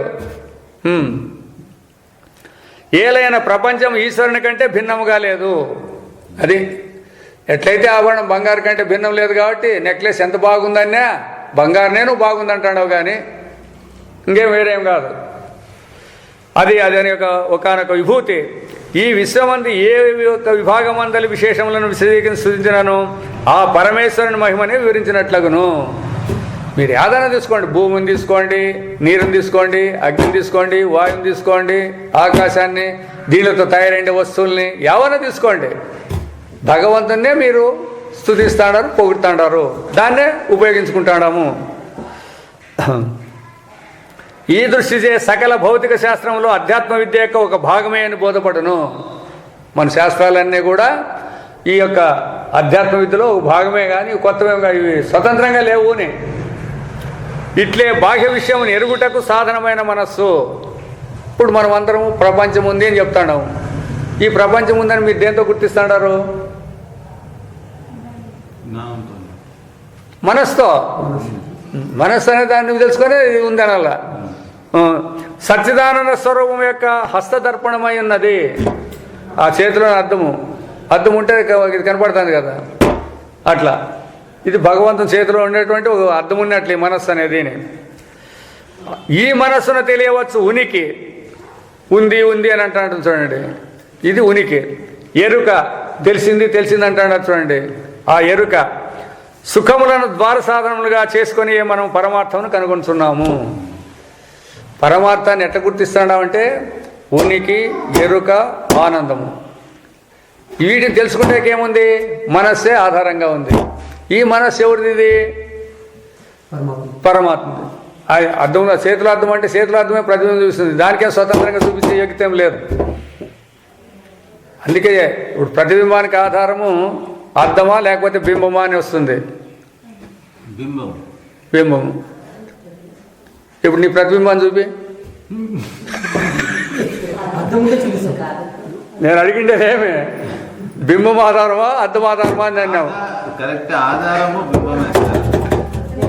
ఆధారం బింబం అంటే కనపడాలి కదా ప్రతిబింబం. స్వతంత్ర ఆధారం అనే దానికి అర్థం ఏమంటే స్వతంత్రముని. బాగా గుర్తుపెట్టుకోండి. ఇది ఆధారం అంటే ఇంకో దాని ద్వారా దానికి అదే స్వతంత్రంగా ఏం చేసినా చేసే శక్తి ఉండాల. దాన్ని స్వతంత్రము ఆధారం అంటారు. పోనీ అర్థం ఉంది మరి, కాబట్టి ఎందుకు చూపించలేదంటే ప్రతిబింబం అనేది లేనే లేదు కాబట్టి యాదే ఆధారం లేదు దానికి. ప్రతిబింబం అనే వస్తువే లేదు, దానికి ఆధారాలతో ఎందుకు మీకు? చూడు ఎట్లా వేదాంతం అంటే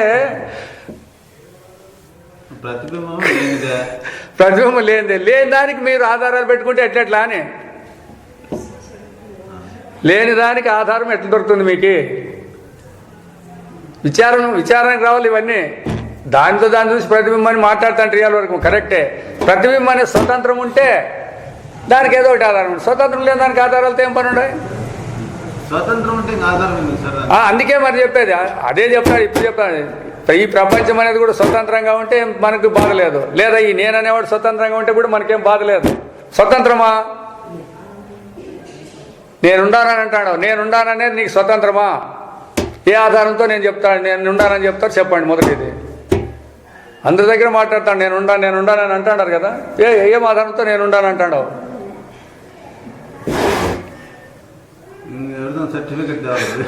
సర్టిఫికేట్తో పనే ఉంది. నీ ఉండేదానికి సర్టిఫికేట్తో పనే ఉందా?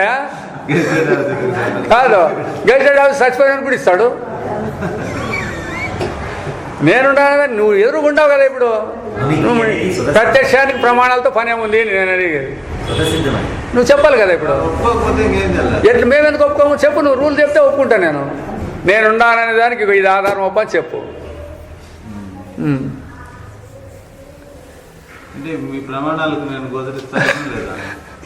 మా ప్రమాణాలు ఉన్నాయని ఎట్లా ఆధారం? మా ప్రమాణాలు గోచరించేది కరెక్టేలే. ప్రమాణాలు ఉన్నాయనే దానికి సత్యం కావాలి కదా.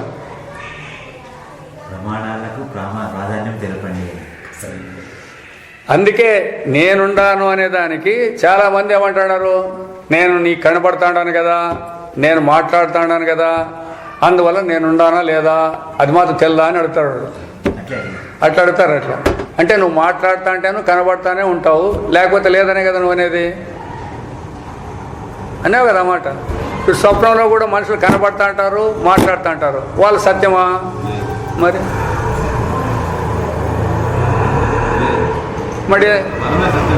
మరి అయిపోయా. మరి ఎట్లా ఉండాలని ఉంటాడు అంటే అనుభవం చెప్తాను అన్నమాట. నేను ఉండాను అనేదానికి నీ అనుభవమే ఆధారం అంటుంది. అంతే. నీ అనుభవం సత్యముని, అనుభవం సత్యము, నేనున్నాననే దానికి నీ అనుభవం, అంతేగాని ఈ దేహం కాదు. దేహం ఉందనే దానికి అనుభవం ఆధారము. దేహానికి దేహం ఆధారం కాదు. దేహం లేదు అనే ఇప్పుడు నేనంటాంటివి ఈ నేనుండడానికి అనుభవం ఆధారం ఏమని మేము అడిగిండేది. దీనికి అనుభవమే ఆధారము, నీవు కాదు. దేహము లేదు అనేకి ఆధారం అనుభవం అంటున్నాను సార్ నేను. దేహం లేదనే దానికే అది కాదు, ఉందనే దానికి అది ఆధారము, లేదనే దానికి అది ఆధారము. ఇప్పుడు దేహము నువ్వేమంటావు, ఈ దేహం ఉంది కాబట్టి నేనుండాను నువ్వు అంటావు. సరే, ఈ దేహం ఉంది అనేదానికి నువ్వు కాదు ఆధారము, అనుభవము. ఈ నెక్లెస్ ఉందనే దానికి ఆధారము నెక్లెస్ కాదు, బంగారు అని చెప్తుంది శాస్త్రము. నిద్రలో దేహం లేదని చెప్తుంది సార్. ఉనికి ఏం ప్రమాదం దానికి నోట్లేదు. ఇప్పుడు ఉన్నదాన్ని నిద్రలో లేదని చెప్పేదానికి కూడా ఆధారం అదే. అది ఇప్పటికీ ఈ ఆధారానికి ఇంతే. ఇప్పుడు నేనుండాను అంటే ఈ నేననే రూపం కాదు ఉండే దీంట్లో. ఇక్కడ నేనుండాను నేనే చెప్పలేను, నువ్వు చెప్పలేవు. ఏ ప్రమాణాలు కూడా చెప్పలేదు, ఎందుకంటే ప్రమాణాలన్నీ నీ స్వాధీనము. ఇతరం చెప్పాలా, నీ ప్రమాణాలని నిన్ను గురించి చెప్పాలన్నప్పుడు ఇతరమే చెప్పాలి, కానీ నువ్వు చెప్పలేదు అని. అట్లా దానికి అనుభవమే చెప్తుంది. కాబట్టి నువ్వు అనుభవ స్వరూపాన్ని కూడా నేనున్నాను అంటాడు. నీ స్వరూపంతో చెప్తాడావు, కానీ ఇది కాదు నీ స్వరూపము. అనుభవమే నీ స్వరూపం అనేది గుర్తించేది రావాలి. ఇట్లా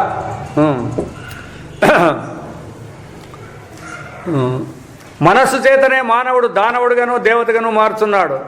కావున మనస్సు యొక్క స్వభావం తెలుపు శాస్త్రము అధ్యాత్మ విద్యದಲ್ಲಿ ఒకనొక భాగమనే తెలియచున్నది. ఈ మనస్సు అనేదాన్ని కూడా ఎట్లా దీని స్వరూపమేమి మరి అప్పుడు ఇదే తెలపాలా. ఇది జాగ్రత్తలో ఒక రకంగా ఉంటుంది, స్వప్నంలో ఇంకో రకంగానే ఉంటుంది, నిద్రలో రెండు రకాలుగా లేకుండా కూడా ఏది నేననే మనస్సు. కనుక మనస్సు యొక్క బాహ్య జ్ఞానం లేక, అంటే మనస్సు యొక్క స్వరూపము బాహ్యములు అన్నటువంటి బయట తెలియబడేదాని లేక విచారక్రియను పరమార్థ సాక్షాత్కారమునకు సోపానములనే మనం భావించవలేను. కాబట్టి ఈ మనస్సు సమాచారము బయట సమాచారాలు రెండు దానికే ఆధారమేమి? పరమాత్మను తెలుసుకుండేకి నీ మనస్సు ఉపయోగపడాలా, ఈ భౌతికం ఉపయోగపడాలా. ఇప్పుడు ఈ ప్రపంచం అంతా పుట్టింది అంటున్నారు. ఎవరి ద్వారా పుట్టింది అంటే పరమాత్మ నుంచి పుట్టిందనే తెలుసల్లా. అది పుట్టింది అనే దానికి ఆధారం ఏమంటే మనస్సు ఉందని చెప్తాను కాబట్టి. ఇట్లా ఈ రెండింటిని యొక్క విచారం చేస్తే ఈ రెండింటికి ఆధారమైంది పరమాత్మే అనే దాన్ని తెలుసుకుంటే పనికి వస్తుంది. పరమాత్మను తెలుసుకున్నాక ఈ రెండు పనికి రాకుండా అయిపోతాయి. ఇవి ఇట్లే నిలబడకూడదు ఇంకా. ఎందుకంటే పరమాత్మ నుంచి స్వతంత్రంగా లేవు. తెలియనప్పుడు ఇవే సత్యం అనుకుంటాం మనం. ఎప్పుడైతే అది గుర్తిస్తానే వీటికి అస్తిత్వం లేకుండా పోతుంది. అందుకే ప్రమాణాల శాస్త్రాల ద్వారా మనం పరమాత్మ తెలుసుకుని కూడా ఇంతే. శాస్త్రం ఎంతవరకు నీకు ఉపయోగం అంటే నీ స్వరూపంలో నిలబడే వరకే. నీ స్వరూపంలో నిలబడినాక శాస్త్రం కూడా అంతే ప్రమాణం, దానికి కూడా అస్తిత్వం లేకుండా పోతుంది. కాబట్టి ఏ శాస్త్రమునే కానీ లౌకికమైన భావంచే తిరస్కరింప అసఖ్యము. కానీ భౌతిక శాస్త్రముల మేర ఎంతవరకు గలదు దాన్ని తీసేద్దండి. భౌతిక శాస్త్రం తీసేది. కన్ను ఉందని కన్ను గురించి చెప్తుంది, దాంట్లో ఏం తప్పులేదు. ఆ శాస్త్రం దానికి సరిపోతుంది అంతే, అంతవరకే. అట నుండి మనం ఇంకనూ అవతలకు వెళ్ళకున్నాము అనటను మననమనొచ్చుటేగాక సచ్చిదానంద స్వరూపమైన పరమార్థమే ఆ విషయముల చిత్రభిత్తి అనటను కూడా మరల స్మరించినచో భౌతిక విజ్ఞాన శాస్త్రమును ఏ క్రమమున అభివృద్ధి పరపలను, దాన్ని ఏ విధంగా జనులకు ఉపకార సాధనముగా చేయవచ్చును అన్న ప్రశ్నలకు సరైన సమాధానం లభించును. ఈ చిత్రభిత్తి అనేది కూడా దాంట్లో శాస్త్రంలో చెప్తుంది. అది ఒకటి, గోడ లేకోకుండా బొమ్మలు వేసినట్లుంటుంది అంటుంది. గోడ లేదు, మీరు బొమ్మలు వేస్తుంటారు. ఏముంది ఈడ? ఏళ్ళు ఆడితే చూసినా ఏం ఆడుండాలి కదా, ఏడదో అదేముండలేదు. అదే అట్లా. కాబట్టి సచ్చిదానంద స్వరూపమే ఆ విషయముల చిత్రభిత్తి అంటే గోడ మీద బొమ్మల వలె.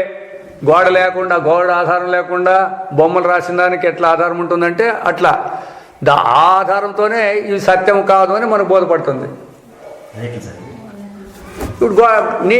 ఇప్పుడు గోడ మీద లేకోకుండా బొమ్మలు రాసినావా? బొమ్మలు రాస్తే ఉండాయా? లేవు. అవి మరి లేవు అనే దానికి ఆధారం ఏమే? నీ పరమార్థ స్వరూపమే ఆధారం. ప్రపంచం అనేది లేదనే దానికి ఆధారము నీ పరమాత్మ స్వరూపమే ఆధారము అని. వాళ్ళు ఏమంటారు, ఇవన్నీ ఉన్నాయి కదా అని అంటారు కదా. ఇవన్నీ ఉన్నాయంటే ఎట్లుంటాయప్ప అంటే గోడ లేకనే దాని మీద రాసినట్లా అని అంటారు. కాబట్టి ఈ విషయమును 2వ సంపుటమును స్వీకరించదము. అన్ని లాస్ట్లో అన్నీ చెప్తా ఉంటారు. 2వ సంపుటానికే ఎక్కువ ఇస్తాడు అనమాట. అంటే ఇప్పుడు మీకు తాత్కాలికంగా చెప్పినాము, 2వ తింటేనే పూర్తి అయిపోయింది మీ బతుకుని. విద్యాభ్యాసమునకు సరైన మార్గం సకల జ్ఞానము మానవుని ఉన్నతికై ప్రవర్తించడం వలన. ఇప్పుడు మనం విద్యలన్నీ నేర్చుకుంటాడారు అందరూ అనేకమైనవి. ఈ అనేకమైన విద్యల ద్వారా ఎవరెవరికి ఏమేమి ప్రయోజనం వస్తుందంటే లౌకిక వ్యవహారానికి ఎంత కావాలో అంత పనికి వస్తుంది. పోనీ లౌకిక వ్యవహారంలో కూడా దాని నుంచి వాళ్ళు ఏమైనా సమాధానంగా ఉండగలుగుతారంటే అది కూడా ఏం లేదు. మళ్ళా వ్యవహార జ్ఞానం కూడా ఉద్యోగ జ్ఞానాలు కూడా పోనీ వాళ్ళకి ఏమైనా పరిపూర్ణమైనటువంటి సమాధానం లభింపజేసినంటే అదేం లేదు. అది కాకపోతే జీవన బ్రతుకు క్రమానికి ఏం కావాలో అంత మాత్రం ఉపయోగపడతాయి ఇవంతే. ప్రవర్తన మన బాలబాలకు ఏ విద్యను నేర్పుటకు ఏ క్రమమును అనుసరింపాలన్న ప్రశ్నకు ఈ దర్శనమున ఒకనొక ఉత్కృష్ట సూచన మనకు లభించును. ఇదే అడిగిండేది సత్యనారాయణ స్వామి అడిగిండేది. ఎవరిని? ప్రెసిడెంట్ రాధాకృష్ణని అడిగినాడు. ప్రెసిడెంట్ రాధాకృష్ణ అయినప్పుడు ఆయన సమకాలికుడు అయిన సత్యనారాయణ స్వామి కూడా, మీరు ఇప్పుడు రాష్ట్రపతి అయినారు కదా, మీరు వేదాంతాన్ని దీంట్లో ప్రవేశపెట్టండి అని అడిగినాడు విద్యలో. అప్పుడు ఆయన ఏం సమాధానం చెప్పాలా? ఎప్పుడైతే ఆయన ఇంటర్నేషనల్ ఫిలాసఫర్ కదా, వేదాంతాన్ని పేరు పెట్టుకున్నాడు కదా, మరి వేదాంతాన్ని పేరు పెట్టుకున్నప్పుడు ఈయన చెప్పిన సమాధానానికి ఆయన ఏం చెప్పినాడు అనుకుంటారు? చేస్తామనేది కాదు, ఆయన ఈయనకేం ప్రశ్న వేసినాడు? అవునండి, మీరు ఆత్మ శాస్త్రం ఏం చెప్తాంది? ఆత్మసత్యం జగన్మిథ్య అని చెప్తా ఉంది. అట్లా తప్పుడు నేను హిందూ దేశానికి ప్రెసిడెంట్, మరి నేను ఎట్లా సత్యమవుతాను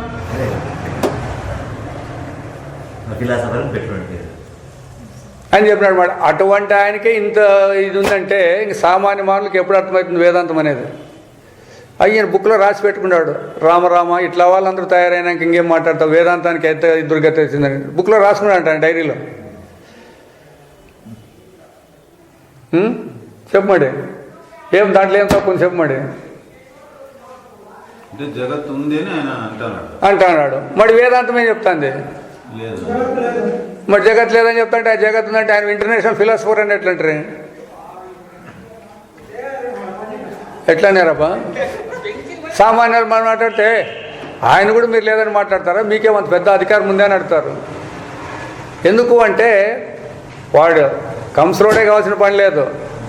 మన దగ్గర ఆ రాయి ఒరిపిడి రాయి ఉందంటే ఎవడు బంగారు తెచ్చినా కూడా పనికిరాదని చెప్తాం. నేను కంసలోడు అంటే కంసలోడు ఏం పని ఉందా? నా దగ్గర ఒరిపిడి రాయి ఉంది, వాడు దీంతోనే కనిపెట్టేది. ఏం కంసలోడు ఏం బంగారు చూస్తారా బంగారు అంటాడా? గీసే కదా చెప్పేది. ఆ ఒరిపిడి రాయి మా దగ్గర ఉంది కాబట్టి వేదాంతి అనే దానికి ఒరిపిడి రాయి మా దగ్గర ఉంది. ఆ ఒరిపిడి రాయిని పెట్టి ఎవరిని చెప్పినా కూడా కాదంటాం. ఏం భయం, ఏం దాంట్లో ఏం భయం ఉంది?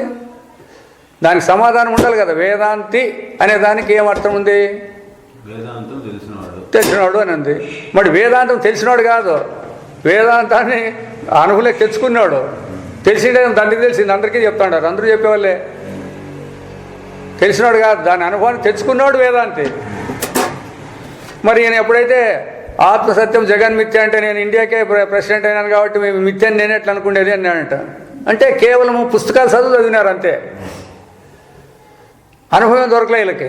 అనుభవం దొరికింటే జగత్తు మిథ్య అనే ఆ పదమే దొరికింది అంటే ప్రవేశపెట్టాల్సిండే. అప్పుడు ఇక్కడ కర్ణాటకలో పెడతాడారంట మరి వేదాంతాన్ని పాఠ్యక్రమంలో పెడతాడారంట వాళ్ళు. వాళ్ళు మొన్న చెప్పారు ఎవరో మరి ఏ భగవద్గీత ప్రవేశపెట్టినారో దానికి తీవ్రమైన నిరసనలు కాంగ్రెస్ వాళ్ళు, జేడీఎస్ వాళ్ళు, క్రిస్టియన్లు, మహమ్మదీలు వీళ్ళంతా కాంగ్రెస్ వాళ్ళే మెయిన్. వాళ్ళే, ఎందుకంటే బతకాలనేది వాళ్ళే, ఇంకెవరు కాదు, మిగతా వాళ్ళు కాదు.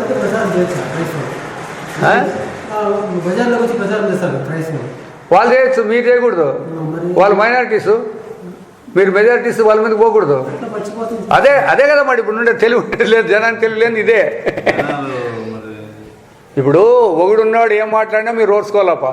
మీరు చాలా మంది ఉండేవాళ్ళు మేము ఓర్చుకోమంటే ఎట్లా? మాది వాళ్ళు వినాలంటే మీరు వాళ్ళు చెప్పొద్దండి. వాళ్ళు ఒకరు ఉంటారు పాపం, వాళ్ళని మీరు మెత్తగా చేయొద్దండి. అవే కదా ఇప్పుడు వచ్చిండేది మనకు మైనారిటీస్. మహమ్మద్ ఇల్ది వాళ్ళు మైనారిటీసు, వాళ్ళు ఏమైనా చెప్పచ్చు.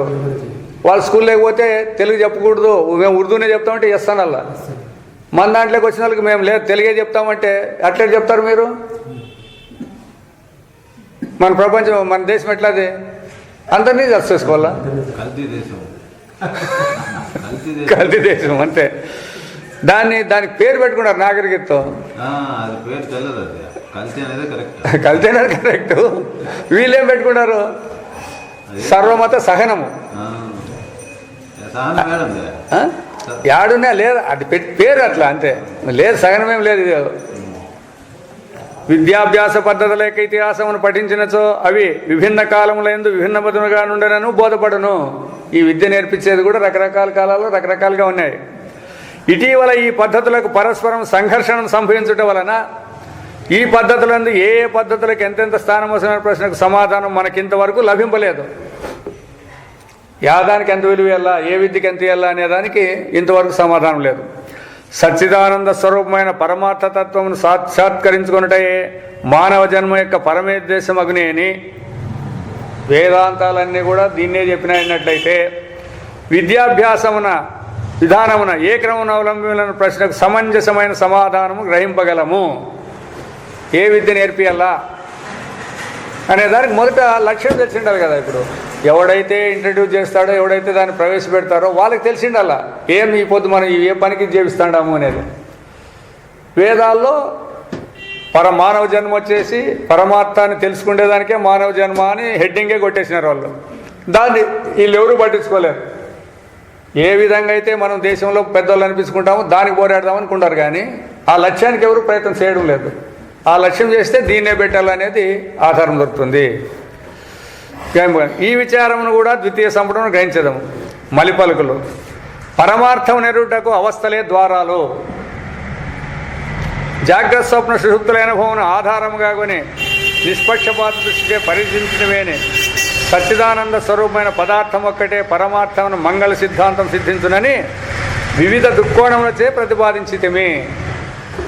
ఎందుకు అన్నట్లయితే ఏమి దొగిటే ఆధారం ఏమి, మిగతా కూడా ఎన్నో చెప్పినాయంటారు వాళ్ళు. మిగతా ప్రక్రియలు కూడా చాలా ఉన్నాయంటారు. ఏ ప్రక్రియ అయినా తీసుకోండి, అదేం కాదంది శాస్త్రము. అయితే అందరికీ బోధపడే ప్రక్రియ ఏదప్ప అంటే అవస్థాత్రయ ప్రక్రియ. సార్వత్రికంగా వాళ్ళు వేదాలు చదవాల్సిన పని లేదు, తపస్సు చేయాల్సిన పని లేదు, సమాధులు లేకపోవాల్సిన పని లేదు, ఇంకోటి లేదు ఏం లేదు. ప్రతి ఒక్కరికి 3 అవస్థలు ఉన్నాయా లేవా అని అడుగుతుంది. 3 అవస్థలు ఉన్నాయి అని అంటారు ఎవరైనా కానీ, వేదాంతి కావచ్చు, బజార్లో కూర్చున్నాడు కానీ. అయితే ఈ 3 అవస్థలు అనేటివి కూడా ఈ నేననేవానికి, ఇప్పుడు నేనని అంటాడో చూడు, వీడికి తెలుస్తాయా, ఏ విధంగా తెలియబడతాడాయి అనే ప్రశ్న వేయాలి మనం అంతే. అది ఎక్కడో చేసినప్పుడు బయటకు వచ్చేస్తాడు వాడు, అనుభవం లేకొస్తాడు. ఇప్పుడు అనుభవం చెప్పేది సులభంగా కదా ఇది. మిగతా ఉన్నాయి ఎన్నో ప్రక్రియలు, సాధారణ విషయ ప్రక్రియలు అవన్నీ ఉన్నాయి. అవన్నీ అంత తలకాయలోనికి పంపించే పనులు. వీళ్ళకి అనుభవంలో ఉండేట్టు చూపిస్తే టెక్కని పట్టుకుంటారు. అనుభవానికి విచారమైన ఏమేమి చెప్పుకుంటూ పోతే ఎట్లయితుంది? లేదు. పరమార్థ నిశ్చయమునకు మనకు ఈ అవస్థాత్రయమే ద్వారభూతము. పరమార్థము మనకు అవస్థారూపమున కనిపించుచున్నను అది స్వస్వరూపమందే గలదు. మనకు కనపడేదేమో అవస్థల రూపంలో కనపడుతుంది. అయితే దాని స్థానాన్ని ఇచ్చిపెట్టింది అంటే లేదు. ఎట్లయితే ఆభరణాలన్నీ వివిధ రకాలుగా వివిధ రూపాల్లో కనబడుతున్నాయి. అయితే బంగారు నిడిచిపెట్టేవి స్వతంత్రంగా ఉన్నాయా?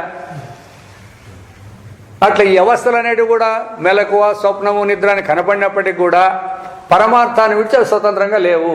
పరమార్థంగానే ఉంది. ఇప్పుడు ఆభరణం అయినంత మాత్రం చేత బంగారు ఏమన్నా మారిందే? ఇది అది రాగి గాను వెండి గాను మారిందే? వీళ్ళు ఏమంటారంటే గొలుసులు అయింది కదా అంటారు. గొలుసులు అయినా ఏమన్నా చెప్పండి, బంగారేనా కాదు అంతే. దాని రూపం మారాలంటే ఏమి? బంగారు రూపాన్ని ఇచ్చిపెట్టి వెండి కానీ, రాగి కానీ, ఇనుము కానీ అయితే రూపం మారిందనాలి. కానీ బంగారు ఇప్పుడు ముద్దగా ఉంటుంది, ఆభరణాల రూపంలో ఉంది, బిస్కెట్ ఉంటుంది, అది ఇది అయింది. వీళ్ళకి బిస్కెట్ గానే ఉంటాయంటే బిస్కెట్ గానే ఉండాలనే పనే ఉంది. ఇంకో దాంట్లో కూడా కనపడచ్చు. అట్లా ఏ రూపంలో కనపడినా తన స్వరూపాన్ని మాత్రము అట్లా పరమాత్మ స్వరూపం కూడా అవస్థలుగా కనపడినా తాను రూపాన్ని మాత్రం విడిచేయలేదు. ఎందుకంటే తన రూపాన్ని విడిచిందంటే 3 అవస్థలు తెలియబడవు మనకి. తానుగానే ఉంది కాబట్టి వీటి యొక్క రాకపోకలు చెప్పేదానికి దానికి వచ్చేసింది. మెలకు వచ్చిపోయింది, నిద్ర వచ్చిపోయింది, స్వప్నం వచ్చిపోయింది అని చెప్పేదానికి తానుగానే ఉన్నాడు. మరి తను విడిచాడు స్వతంత్రంగా ఉండాలంటే తను విడిచాడు స్వతంత్రంగా లేవు. స్వతంత్రంగా ఉండింటే ఉండాల్సిండే, అన్ని దాని పక్కన ఒకటి ఉండాల్సిండే. ఒకటి ఉన్నప్పుడు 2 లేవు. ఆ విధంగా ఒకవేళ పరమార్థము అవస్థాత్రయమున కంటే భిన్నమై ఉండినచో మానవునికి దీన్ని ఎరుగుటకు ద్వారమే ఉండేది కాదు. అయిపోయింది. వేరే విధంగా ఇవి లేకుండా స్వతంత్రంగా లేకపోతే వేరే ఏ ప్రక్రియలను చెప్పండి. ఇది నాకే కళకి వచ్చింది. నేను చెప్పినాను, ఇట్లే చెప్పించినాను అనమాట. అవస్థాత్రయ ద్వారా అంటే మిగతా కూడా చెప్పినారు కదా. అవి ఈ తైత్రీయోపనిషత్తులో పంచకోశ ప్రక్రియ ఇవన్నీ ప్రక్రియలు ఎన్నన్నా ఉన్నాయిలేండి. ఆధారం అనేది అది పంచకోశ ప్రక్రియ. ఏం చెప్తావు నువ్వు? ఎంత చెప్పినా కూడా నీ స్వరూపం ఏదని చెప్పేదానికి కావాలి కదా. స్వరూపానుభవం చూపించాలి కదా. స్వరూపానుభవం చూపించాలంటే పంచకోశ ప్రక్రియ చూపిస్తే సామాన్య జనులకు ఏం తెలుస్తుంది? కాబట్టి ఏది చెప్పినా కూడా దీంట్లోకి రావాలి. లాస్ట్కి కేనోపనిషత్తు చెప్పే పోతాడు. కేనోపనిషత్తులో ఉంది కదా అని చెప్పినా లాస్ట్కి మాత్రం ఇదే చెప్పినారు. మళ్ళీ నీవు కేనోపనిషత్తులోనే అదే పూర్తి చేస్తే మళ్ళీ ఇది చెప్పాలా? చూడండి ఎంతవరకు ఉండాలంటే అట్లా జనానికి ఈ విధంగా. మనుషులకు 3 అవస్థలైనవి తప్ప మరే విధమైన ఇతర అనుభవం లేదు. పోనీ మీకేమైనా కొత్త అనుభవాలు ఉన్నాయా? జాగ్రత్తను విడిచిపెట్టి, మెలకును విడిచిపెట్టి, స్వప్నాన్ని విడిచిపెట్టి ఎన్ని ఉన్నా కూడా మెలకులో ఉండే అవసరాన్ని మెలకు గంటపడినాయి. స్వప్నంలో ఉండేటువంటి స్వప్నానికి సంబంధించినవి, నిద్రకు సంబంధించింది. ఈ 3 నీకే కదా ఉండేది. ఇంక ఇప్పుడు వేరేటివి ఏమైనా అనుభవాలను తీర్చకపోతే దాంట్లో 3 దాంట్లో ఏడవసాటు ఉండాలి మీకు. కావున పరమార్థం అవస్థాత్రయమును అతిక్రమించి ఉండినచో ఈ 3 అవస్థల కంటే వేరే ఉండింటే దాన్ని ఉపదేశించు పరమార్థ శాస్త్రము వ్యర్థము అయ్యేది. వేరే ఉండింటే 3 అవస్థలు నువ్వు చెప్పినావు కదా, 4వ అవస్థలో ఉంటే దాని గురించి ఎవరు చెప్తారు అనేది వస్తూ ఉండే. లేక పరమార్థమే లేదని నిశ్చయంగా అవుతుండేను. అట్లా కాకపోతే పరమార్థం కాదు ఉండేది ప్రపంచమే అనేదన్నా స్థిరమవుతాండే. కానీ వస్తుస్థితి ఈ విధంగా లేదు. పరమాత్మని ఈ 3 అవస్థల రూపమున తోచుచున్నది, ఉండదనేది కాదు. 3 అవస్థల రూపంలో తోస్తూ ఉంది. దాని అందే పరమార్థ అజ్ఞానబడు నిద్ర, దానిని అన్యతా భావించు జాగ్రత్త స్వప్నములు సంభవించుతున్నవి. అంటే ఈ పరమాత్మలోనే పరమాత్మ తెలియడం అనడమే నిద్ర. ఇంతవరకు మనం వ్యవహారంలో నిద్ర అంటాం కదా. ఇప్పుడేమప్ప నిద్ర అంటే పరమాత్మ అంటే నీకు తెలుసునా అంటే తెలియదంటూ చూడు. దాన్ని మేల్కొని ఉన్నా కూడా దాని నిద్ర కిందే లెక్క. తర్వాత ఏం చేసినారు? తెలియలేదు, బాగానే ఉంది. మళ్ళీ ఏమనుకున్నారు? మళ్ళా దేహేంద్రియ సంఘాతం అనుకున్నారు. ఇది విపరీత జ్ఞానం. ఉండే తెల్లే లేదు, దాన్ని ఇంకో రకంగా అనుకున్నారు. అది పరమార్థ అజ్ఞానబడు నిద్ర, దానిని అన్యతా భావించు జాగ్రత్త స్వప్నములు సంభవించుతున్నవి. అది ఉన్నట్లే ఉంది. దాన్ని తెలియకోకుండా ఏం చేసుకుంటారో రకరకాలు. ఇప్పుడు తాడు తెలియలేదు, దాన్ని పామని ఒకడు. తాడు తెలియకోకుండా ఉండేది బాగానే ఉంది. అది ఆటి వరకు మరి ఆటి కూరనే ఉండాలా లేదా? పాము అన్నావు. తాడు తెలియకోకుండా అజ్ఞానము, దాన్ని నిద్ర అంటుంది. పాము అని ఉండేది విపరీత జ్ఞానం, దాన్నే స్వప్నము మెలకువ అని పెట్టుకుంటారు మీరు. మరి ఇప్పుడు తాడికి ఏమైంది? అట్లా మన స్వరూపానికి ఏమైంది? మీరు అన్ని పెట్టుకుంటే మాత్రం దాంట్లో అటు పెట్టుకుంటే కాదు, ఇవన్నీ జరుగుతానే కదా, దీనికి చెప్పాలని అడతారు వాళ్ళు. అదే వచ్చిండేది. జనం అంతా పెట్టుకున్నట్లుగా జరుగుతుంది అని అంటున్నారు. కరెక్టే. అందుకే మీరు జరుగుతుంది అనే దానికే మీకు ఇంకా ఇటువంటిదే మీకు ఇంకోటి కూడా జరుగుతుంది. ఎట్లయితే మెలకులో జరిగినట్లే అంతా ఉందో అట్లే స్వప్నం అనేది కూడా మీ అనుభవంలో ఒకటి ఉంది. మీరు పెట్టుకున్నారు పేరు స్వప్నం అని. దాంట్లో కూడా ఇట్లా జరుగుతుండదా లేదా? నేనే ఉంటానాడా, నాకు తెలియబడినట్టు ప్రపంచం ఉంది.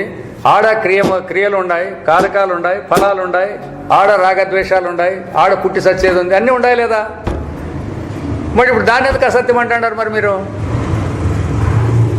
అది స్వప్నము అంటారు. ఎవరు చెప్పినారు మీకు అది స్వప్నం అని? ఇది జాగ్రత్త అనే దానికి, అది స్వప్నం అనే దానికి ఏం ఆధారాలు పెట్టుకుంటారు మీరు? డిఫరెన్సెస్ ఉంటే పెట్టుకోవాలా. ఏం డిఫరెన్సెస్ ఉంటాయని చూపిస్తావు? స్వప్నానికి జాగ్రత్తకి మీ దగ్గర మీ వాళ్ళు చెప్తారు, మీ వాళ్ళు చెప్తారు, ఆడు కూర్చుంటే కానీ హై స్కూల్లో కూర్చుంటే చెప్తారు, అది ఇప్పుడు లేదు కాబట్టి స్వప్నము అని చెప్పిస్తారు, అంత ముల లేకుండా. అయితే ఇక్కడ గుర్తించవలసిండేది ఒకటి, ఎవరు చెప్పినా కూడా వాళ్ళు అన్నప్పుడు కూడా చెప్పండి బాగా, మనం స్వప్నాన్ని అనిపిస్తాము అన్నారు. స్వప్నం అనిపించేటప్పుడు మనం దాన్ని స్వప్నం అని అనిపించినామా మెలకు అని అనిపించినామా అని ప్రశ్న వేయండి, అంతే. ఎక్కువ ఏమంటారు కదండి వాళ్ళు అంటారు, అప్పుడు అంటారు. సరే, అప్పటికి అది జాగ్రత్త, ఇప్పటికి ఇది జాగ్రత్త, అంతే కదా. ఎప్పుడు జాగ్రత్త ఉందని ఎందుకంటాం మరి? ఇప్పటికి ఇది, నిద్రపోతే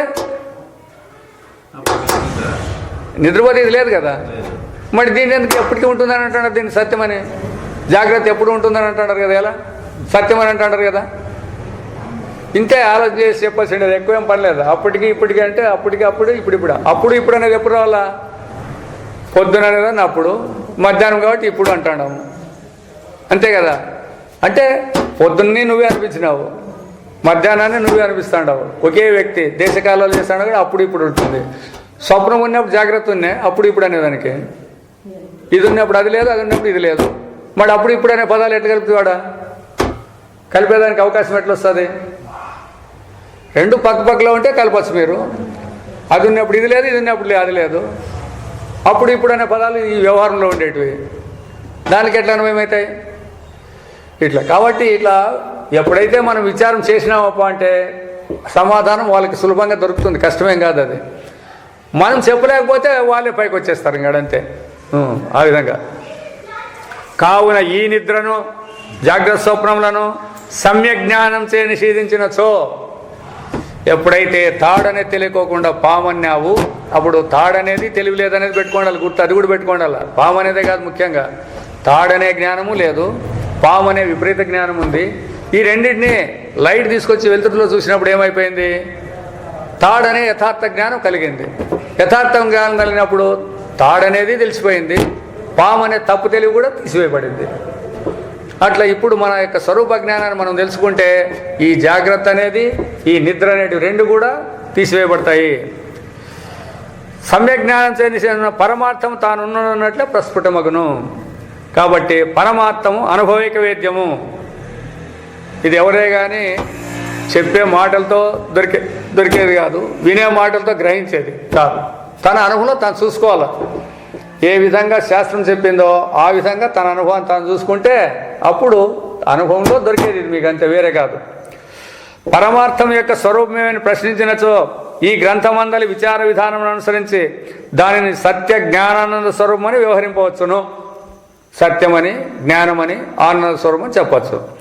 ఏలైనా అది ఉనికి, ఎరుక, సుఖమని వాణిని సారమేనని ఇంత పూర్వమే తీర్మానించినాము. కానీ లెస్సగా పరిపజించడమేని, చూడండి ఇప్పుడు మళ్ళా దీనికి కూడా తీసుకొని వస్తాడు.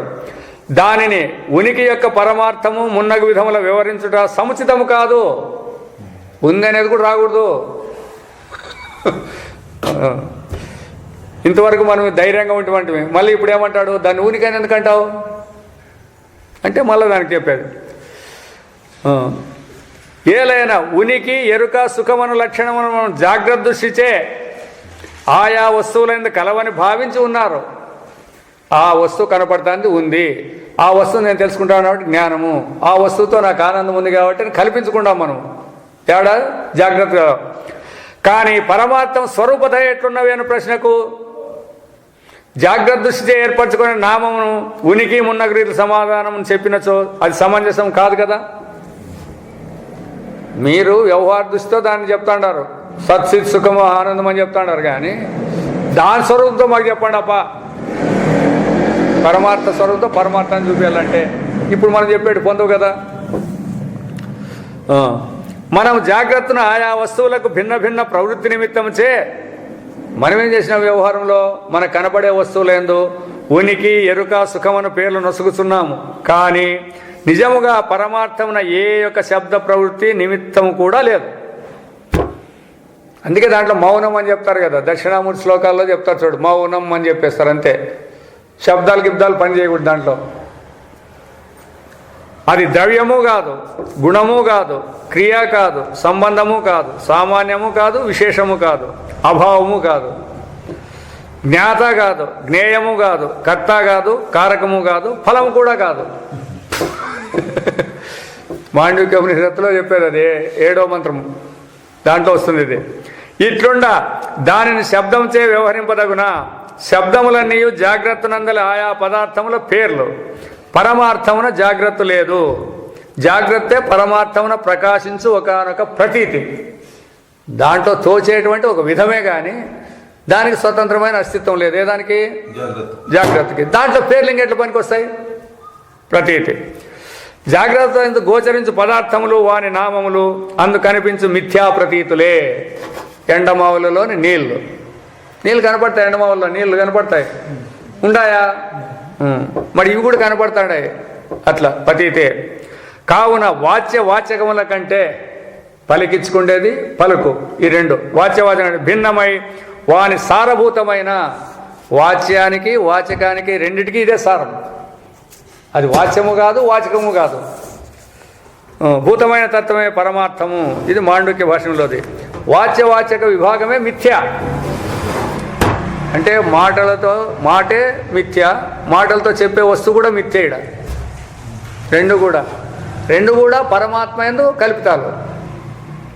సకల వాచ్యవాచక విభాగము తాను తోచు రూపమున కంటే, అంటే పలికేదానికి కనబడే వస్తువు కంటే అత్యంత విలక్షణమైన పరమార్థ స్వరూపమై ఉన్నది మన స్వరూపం.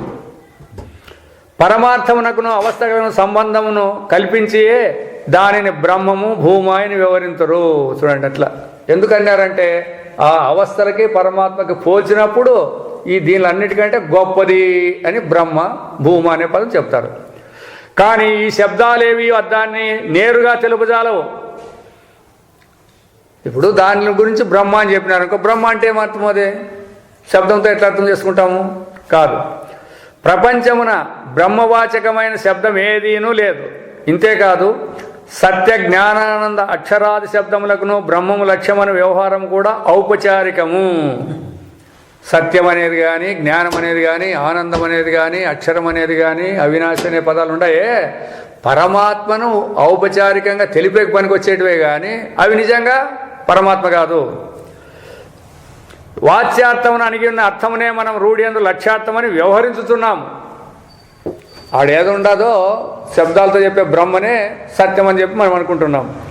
దీనికి జహల్లక్షణము, అజహల్లక్షణము, జగదలక్షణం అనేవాడు వృత్తులన్నీ జాగ్రత్తన గోచరముకు పదార్థములను మాత్రమే తెలుపుటకు సాధనాలు. ఇదంతా వాళ్ళది, వ్యాఖ్యానకారులది. జగత్ లక్షణము, అజగత్ లక్షణము, జగద్ అజత్ లక్షణము అని అన్నీ చెప్తాంటారు వాళ్ళు. అవి అన్నీ చెప్పేదానికే తలకాయకే తిక్కబడుతుంది. ఏదో వింటాడారు ఇప్పుడు మత్సంగా. ఇవన్నీ చెప్తే ఉన్నింది కూడా వెళ్ళిపోతుంది. కావున ఏ ఒక శబ్దం కూడా పరమార్థం లక్షణావృత్తిదే తెలుపుదేలదు. లక్షణావృత్తి అంటే ఏదో దానికి గుర్తుండాల. జాతి కానీ, గుణము కానీ, ఆకారం కానీ ఉంటే దానికి లక్షణం చెప్తాము. ఆకారమే లేని దానికి ఏం లక్షణాలు చెప్తారు? కావున అయినను శబ్దము తనకు దూరముగానున్న పదార్థం లక్షణతే తెలియజేయ రీతి దూరంగా ఉంటాడు అనుకోండి, పిలుస్తారు, ఏం దేవరాజు అని అంటారు అనుకో, తిరిగి చూస్తాడు నువ్వు. శబ్దమేమి నేరుగా తెలుపలేదు, తిరిగి చూస్తావు కదా. ఓంకారాది శబ్దములు, బ్రహ్మాది శబ్దములు పరమార్థమును దూరమున నుండియే తెలుపుతున్నవి. ఇది ఇట్లేని ఏలు పెట్టి చూపించకలేవు. ఆ ఓంకారం అనేది పరమార్థము, అది బ్రహ్మ అని చెప్తాడు అనమాట. అంతే. మన స్వరూపమైన పరమార్థమును శబ్దములు ఏదియో ఒక విధమున సూచించిన మాత్రాన వాని సహాయమున మనం అర్థాన్ని గ్రహించుతున్నాము. నిద్రించున్న వారిని పేరు చేపించిన మాత్రాన మేల్కొన్నట్లా తత్వబోధక శబ్దములచే వివేకంతుడైన జిజ్ఞాసు పరమార్థమును తెలుసుకొంటున్నాడు. అంతే. దానికి ఉదాహరణ ఇంతకంటే ఏం లేదు. నిద్రపోయినని పేరు పెట్టి మనం గట్టిగా పిలిస్తే లేస్తాడు కదా. ఎందుకు లేచినాడు? శబ్దంతోనే లేచినాడు కదా. అట్లా ఇక్కడ ఆ శబ్దం అనే బ్రహ్మం అనే దానితోనే జిజ్ఞాసు అయినటువంటి వాడు పరమార్థాన్ని గుర్తిస్తాడు. ఈ దృష్టిచే ఆయా శబ్దములు పరమార్థమును లక్షణ ద్వారం తెలుపునని వ్యవహరింపవచ్చును. కానీ ఈ విషయమున పరమార్థమేమనా ఏ ఒక శబ్దము కానీ పరమార్థమును విషయీకరింపజాలదు. అందుకే ఔపచారికంగా మీరు చెప్పచ్చు, కానీ మళ్ళా దాన్ని పట్టుకొని ఇగ్గిలాడితే మాత్రము చెప్పలేదు దాని కథ. ప్రత్యయముల దానిని విషయీకరింపవాలని బయలుదేరించిన వెంటనే అవి పరమార్థమందే విలీనములగనని పూర్వమే స్పష్టపరిచింటివి. వాక్కు కానీ మనస్సు కానీ పరమాత్మ చెప్పేకపోతే అవన్నీ ఆడే లీనమైపోతాయి. ఎందుకంటే దాంట్లో పుట్టినవి అవి. దాన్ని చెప్పేకపోవాలన్నప్పుడు దీనికి స్వతంత్రం లేదు కాబట్టి యతో వాచ అని ఉంది ఆ శ్లోకము, అది ఆ విధంగా దాంట్లో లీనమైపోతాయి. కావున పరమార్థ స్వరూపమైన మన ఆత్మ సత్యజ్ఞానాంత స్వరూపుడని మనం వివరించినప్పుడు రూఢి అందు శబ్దములు వాక్యములు తమ అర్థమును బోధించే రీతిని స్మరించి అవి ఏమేమి చెప్తాండాయి, దాని యొక్క లక్షణం ఏమి అనేదాన్ని గుర్తించుకొని పరమార్థమున మన ఆత్మ మనకును దానికిని స్వస్వాభి సంబంధం ఉన్నదని కానీ ఈ సత్యాదులు పరస్పరం భిన్నమని కానీ పరస్పరం మిశ్రములైన కానీ కల్పింపరాదు. పరమాత్మకి మనకేదో సంబంధం ఉందని కూడదండి, పరమాత్మకి మనకేవో కొన్ని గుణాలు ఉన్నాయని కూడా కాదు, అంతా పరమాత్మనే గుర్తించాలా అని అంతే. వేరే విధంగా సంబంధాలతో కానీ లక్షణాలతో కానీ ఇట్లా ఏమీ గుర్తించడానికి అవకాశం లేదు. అనుభవానుసారంగా విచారించి పరమార్థము ఆత్మ సత్యము జ్ఞానందము ఇవన్నీ ఒక అద్వితీయ పదార్థం అని నిశ్చయింపవలేను. ఇవన్నిటికి కూడా రెండవది లేనటువంటి వస్తువు అని నిర్ణయించాలి. పరమార్థ దృష్టిచే పరమార్థం యొక్క వర్ణన, పరమార్థ దృష్టితోనే ఆ పరమార్థమును వర్ణింపదలచినచో ఇది కాదు ఇది కాదు అనే బోధింపవలేను.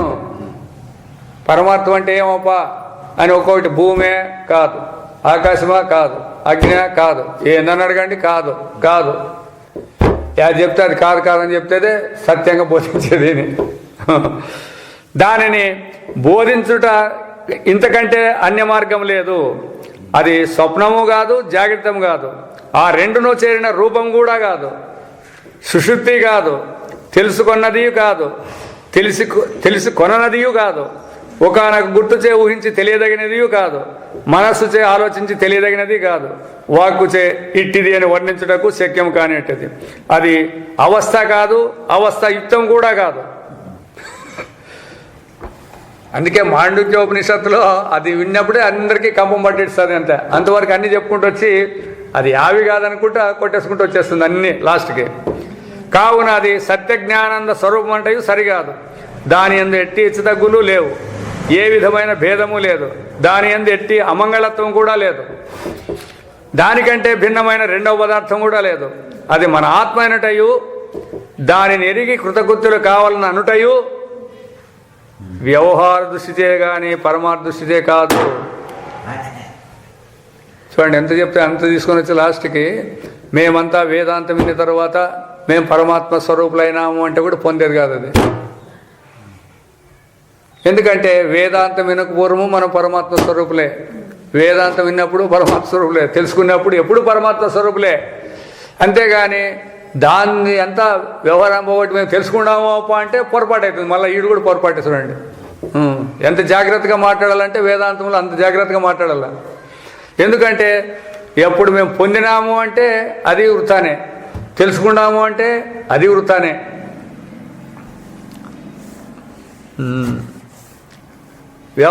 నిజముగా సృష్టి లయము బద్ధుడు సాధకుడు ముముక్షు ముక్తుడు అని భేదమే లేదు. అదే ననిరోధో నచోత్పత్తి నబద్ధ న సాధక అని చెప్పేసినారు అనమాట. పుట్టడము లేదు, చావడము లేదు, బద్ధుడు లేదు, మోక్షము లేదు, ముక్తుడు లేడు, మోక్షము లేదు. ఈ మాట చెప్పేదానికి ఇంకెంత ఉండాలి, ఎంత ధైర్యం ఉండాలి వాళ్ళకి. వాళ్ళు అంత ధైర్యంతో చెప్పేసినారు వాళ్ళు. మనం మిమ్మల్ని వీళ్ళందరూ కొట్లాడుతుంటారు, పుట్టుక లేకుండా ఎట్టిపోయింది ఇంత బాగా కనపడలేదని వీళ్ళు కొట్లాడుతుంటారు. ఇది ఏ పరమార్థం అని గౌడపాదులు రాసేసినట్టు చూడండి. పరమార్థమును తురీయమనియు వ్యవహరించరు. తురీయమనగా నాలుగవది అని అర్థము. జాగ్రత్త స్వప్నం అన్నవాడు త్రివిధ అవస్థ ఉపాధులతే తోచు ఆత్మస్వరూపం అంటే భిన్నముగా నిరుపాధికమైన పదార్థమే ఈ మూడింటి సారము. ఈయన కొట్లాడతాడు ఎప్పుడైనా కానీ, తురీయం అనేది నాలుగోది ఉంది కదా అని కొట్లాడుతుంటాడు మనవాడు. ఆయన కొట్లాడతాడు. సరే నాలుగోది ఉందని నువ్వు మాట్లాడతావులే, మొదటి మూడు ఉంటే నాలుగు వస్తుందే, మూడు లేకనే నాలుగు వస్తుందే, మరి నాలుగు వస్తుంది. మరి నాలుగోదే సత్యమని ఎట్లా అంటావు? మూడు లేకపోతే నాలుగోది ఎట్లా సత్యమవుతుంది? దానికి వేదాంతంలో మాయా సంఖ్య తుర్యం అని ఇచ్చినారనమాట. ఈ నాలుగు అనే పదమే తుర్యం, అది మాయ. కొట్లాడేకి వస్తారు. అందుకే పూర్తి తెలిసినప్పుడు రావాలా, కొన్ని పదాలు ఏంటారు వస్తారు. కానీ ఉన్నాయి జాగ్రత్త స్వప్న సుషుప్తులు అనబడి త్రివిధ అవస్థ ఉపాధులచే ఇది మెలకువ, ఇది స్వప్నము, ఇది నిద్ర అనే దాన్ని పెట్టుకొని ఈ మూడు కాదని దాన్ని చెప్పిండేది. ఆత్మస్వరూపం కంటే భిన్నముగా నిరుపాధికమైన పరమార్థమే ఈ మూడింటి సారము. ఆ మూడు దానిల యొక్క సారం కూడా మెలకువ అన్నా, మీరు స్వప్నం అన్నా, నిద్ర అన్నా పరమాత్మనే అంటున్నారు. దానికి అవస్థా సంబంధం ఇసుమంతయు లేదు. ఇప్పుడు తాడుకి పామని కానీ, నీటి ధారని కానీ, ఆ సొట్టగా ఉండే కట్టెని కానీ, పూలదండ అంటే ఏం సంబంధం దానికి? అంటుకుంటాయా?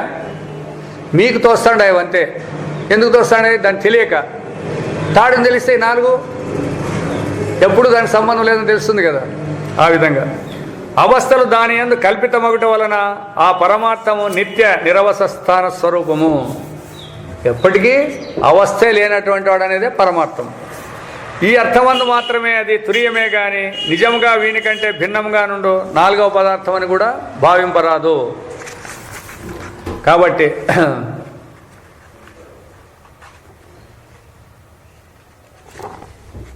టైం లేదు ఇప్పుడు, ఇంత ఇంకా అది గంట ఉంది కాబట్టి ఇది అయిపోతుంది. లేదు అంతా ముగిస్తాం. ఇది తురీయమన్నది నిజముగా నాలుగవ వస్తనియే, అది ఏ సమాధి అనియు మరికొందరు అది తురీయాతీతం అనవాడు మరి యొక్క వస్తనియు భ్రాంతి నొందుతున్నారు. ఈ భ్రాంతిని ద్వితీయ సంపుటమున యోగ దర్శనం గురించి ప్రస్తావించినప్పుడు విమర్శించదాం. పాతంజలి యోగం ఉందే, దాని గురించినప్పుడు చెప్తారు ఈ సమాధి కథ ఏమి, దీని కథ అంతా ఏమనేదని. ఇప్పుడు దీంట్లో అంతా రాయాల్సిన అవసరం లేదు అని. ఎందుకంటే అది అవైదికం అంటారు వాళ్ళు. ఈ సమాధి పాతంజలి యోగం అంతా అవైదికము, వేదాల్లో చెప్పబడినది కాదు. ఇది యోగోపనిషత్తు అనే బుక్, అది వేరే అది. అంతేగాని వేదాల్లో చెప్పిండేదేం కాదు అది. అదే ప్రపంచం యొక్క సత్యత్వ మిథ్యాత్వములకు దృష్టి భేదంచే అవిరోధం. ఒకవేళ మీ దృష్టితో ప్రపంచం కనపడుతుంది అనండి, ఇంకో దృష్టితో చూసినప్పుడు ప్రపంచం లేదని అనుకోండి. ఇట్లా చూసినప్పుడు దీనికి కూడా అవిరోధం అంటాడు. మీరు ఉందనే చెప్పేదానికి లేదని చెప్పేదానికి కూడా విరోధం లేదు. తప్పు తెలివి చేతి మీరు ఉందంటున్నారు, విచారిస్తే లేదు. ఏ విరోధం ఏముండదు ఇక్కడ. తప్పు తెలివి చేతి ఉంది అన్నాడు మనం ప్రపంచాన్ని. అయితే సరైన తెలివితో లేదన్నారు. ఇప్పుడు దానికి విరోధం ఎందుకైతుంది? తాను ఉండేది ఉన్నట్లే ఉంది. మీ దృష్టి భేదంతో మీకు విరోధాలు కనపడుతుండే కానీ విచారిస్తే దాంట్లో భేదం కూడా లేదు. పరమార్థ దృష్టి చూసినప్పుడు మనకు జాగ్రత్త అనబడు అవస్థ ఉన్నదనుటయు, మిథ్య ఎగుట వలన పూర్వమిట్టి జాగ్రత్తలు అనేకం మనకు సంభవించునని స్మృతి ఆధారంచే విశ్వసించుటయు, ఇక ముందును ఇట్టి అనేక జాగ్రత్తలు సంభవింపగల నిరీక్షించుటయు భ్రాంతి.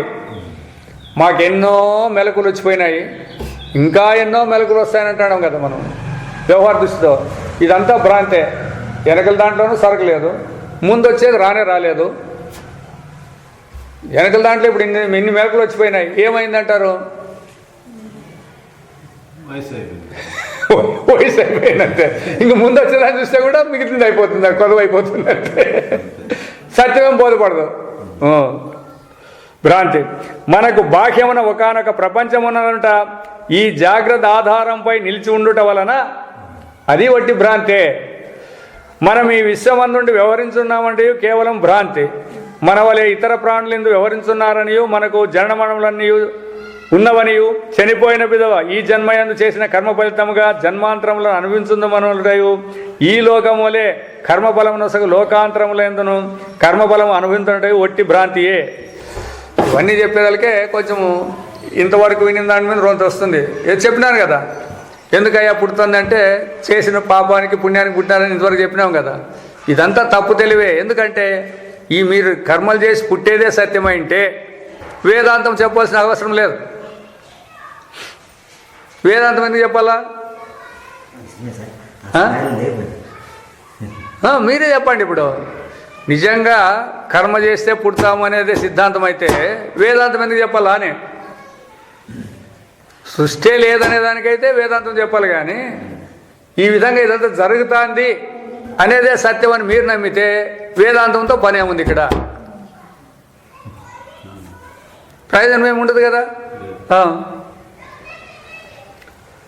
కాబట్టి వ్యవహారమందు అవస్థాతత్వము, అవస్థలుండాయనేది, జీవత్వము, జీవులుండాయనేది, జీవ అనేకత్వము, ఎంతోమంది నా వలే జీవులు ఉండాలనేది, బాహ్య ప్రపంచ సత్యత్వము, మనం చనిపోయినా కూడా బాహ్య ప్రపంచం ఇట్లే ఉంటుందనే సత్యత్వము, జన్మాంతర జీవుని ప్రపంచ అంతర్గతత్వము, కర్తృభోక్తృ స్వభావత్వము, జన్మాంతర లోకాంతర గమనము ఇదంతయు కలదనియే ప్రత్యక్షాది ప్రమాణములచే దృఢముగా విశ్వసించి ఉన్నను వీనిలో ఏ ఒక్కటి విచార దృష్టికి నిలువజాలవు. ఇదొక్కటే మీరు అన్ని కనపడతాడే కాదనేకేం లేదు దీనిలో. అయితే విచారిస్తే ఉంటాయా అనేది ఎట్లా? స్వప్నమంతా మీరు అనుభవించే సమకాలంలో అన్నీ ఉన్నాయి, స్వప్నంలోనే. మెలకు వస్తానే యాడికి పోయినాయి అవన్నీ. జాగ్రత్త అనేది అంటే ఈ నిద్రామోహం అనే దాంట్లో ఆ స్వప్నం వచ్చింది అని. ఆ స్వప్నంలో ఉన్నవన్నీ కూడా మెలకు రానంత వరకు సత్యమేవి. మెలకు వచ్చిన తర్వాత అట్లనే ఎంతవరకు మీరు అజ్ఞానం అనే నిద్రలో కలవరించుకుంటున్నారో, ఏమని మెలకువ, స్వప్నము, నిద్ర, ఈ మూడు కలవరింపులే. పెద్ద కళ అంటాడు దీన్ని, దీర్ఘమైన కళ అంటాడు. అంటే ఎప్పుడు అంతం లేదు మీకు. చెప్పండి, ఎప్పుడైనా అంతం ఉంటే చెప్పండి చూస్తాము. మెలకువ, స్వప్నము, నిద్ర అనేది ఎప్పుడైనా తెగిపోయిందే?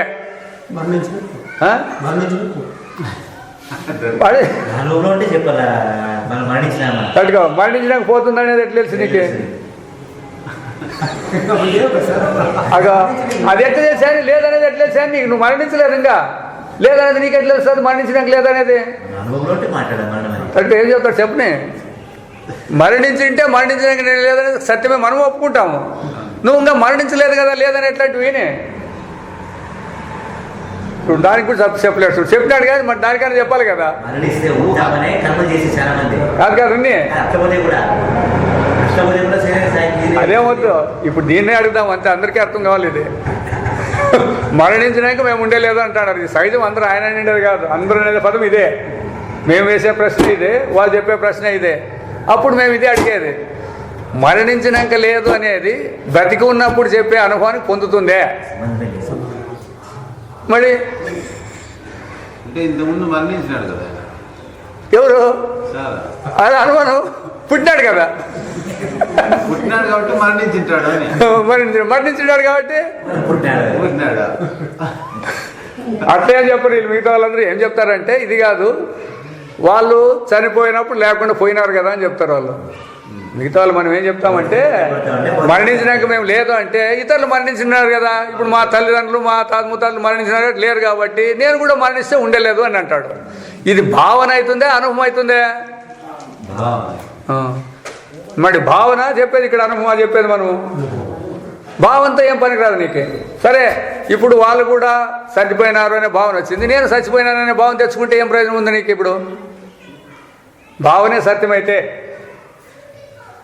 నీ జీవితం మీద ఏమైనా పెట్టుకోవాల్సిన ఆవశ్యకత పెట్టుకోవాల్సిన పని లేదు కదా మనం. కాబట్టి భావన ముఖ్యం కాదు, అనుభవం ముఖ్యము.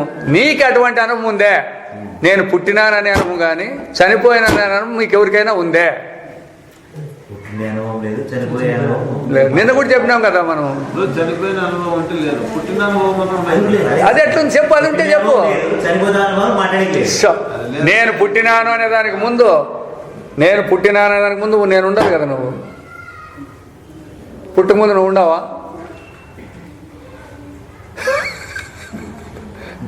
ఇదే మెలకు సమాచారమే వచ్చేది, అదే పెద్ద క్వశ్చన్ కాదు. అదే వేరే రూమ్లో ఉండింటాము అనేది ఏమి? అది అనుభవమా లేకపోతే ఉండింటాము అనేది ఏమిటి? అది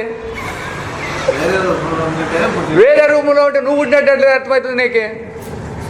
ఇప్పుడు నేననే రూమ్లో నువ్వు పుట్టింటే నేననే ఉంటాను, కానీ వేరే రూమ్లో ఉంటావంటే వేరే రూమ్లో పసిపోయి ఉంటావుపా. నేననే దానికి ఎట్లా వస్తుంది నీకు? అది ఆడ వీడు పుట్టిన దానికి అనుభవం ఎట్లా పొందుతుంది? ఉండేది గుర్తుందా లేని గుర్తుందా చెప్పండి. ఉండేది ఉండే ఏమైనా గుర్తుందా? ఉండేది గుర్తుందా? మళ్ళీ ఎందుకు గుర్తుంది? ఉంది కదా, ఇప్పుడు కుర్చీ ఉందా? కుర్చీ ఉంది, మళ్ళీ కుర్చీ పుడుతుందే. మరి లేదంటున్నావు, లేదు లేకుండా పోయింది, మళ్ళీ ఎక్కడ పుడుతుంది? లేదంటావు కదా. గొడ్రాలు కొడుకులు ఉండారా? ఉమ్మడి పుడతారా? మరి లేనిది పుట్టేది లేదు, ఉండింది పుట్టాల్సిన పని లేదు, ఏది పుట్టలేదు అనేది సిద్ధాంతముని గౌడపాలు చెప్పేది ఇది. అందుకే వాళ్ళు ఇన్నిసేపు చెప్పేలేదు దాన్ని, వేదాంతాన్ని. ఇప్పుడు ననిరోధో నచోత్పత్తి ఇట్లే చెప్పేది అంతే. పుట్టుక లేదు, మరణం లేదు, ముక్తుడు లేదు, మోక్షం లేదు, బంధము లేదు, విడుదల లేదు, ఇంతే. అది చెప్తే కదా పైన చాలా ఉత్తమాధికారులైన వాళ్ళకి కాదు. అందుకే మళ్ళీ కారికలు రాసిండే దానికి 100 చిల్లర ఎన్నో రాసేసినాడు అనమాట. దండికి మళ్ళీ కారికలు రాసేసినాడు దానిపైన అన్ని. ఆ పదంతా అర్థం కాదనే దానికే ఇట్లా రాసేసినాడు అనమాట. అందుకే ఇది ఇక్కడ తెలుసుకోవాల్సిండేది.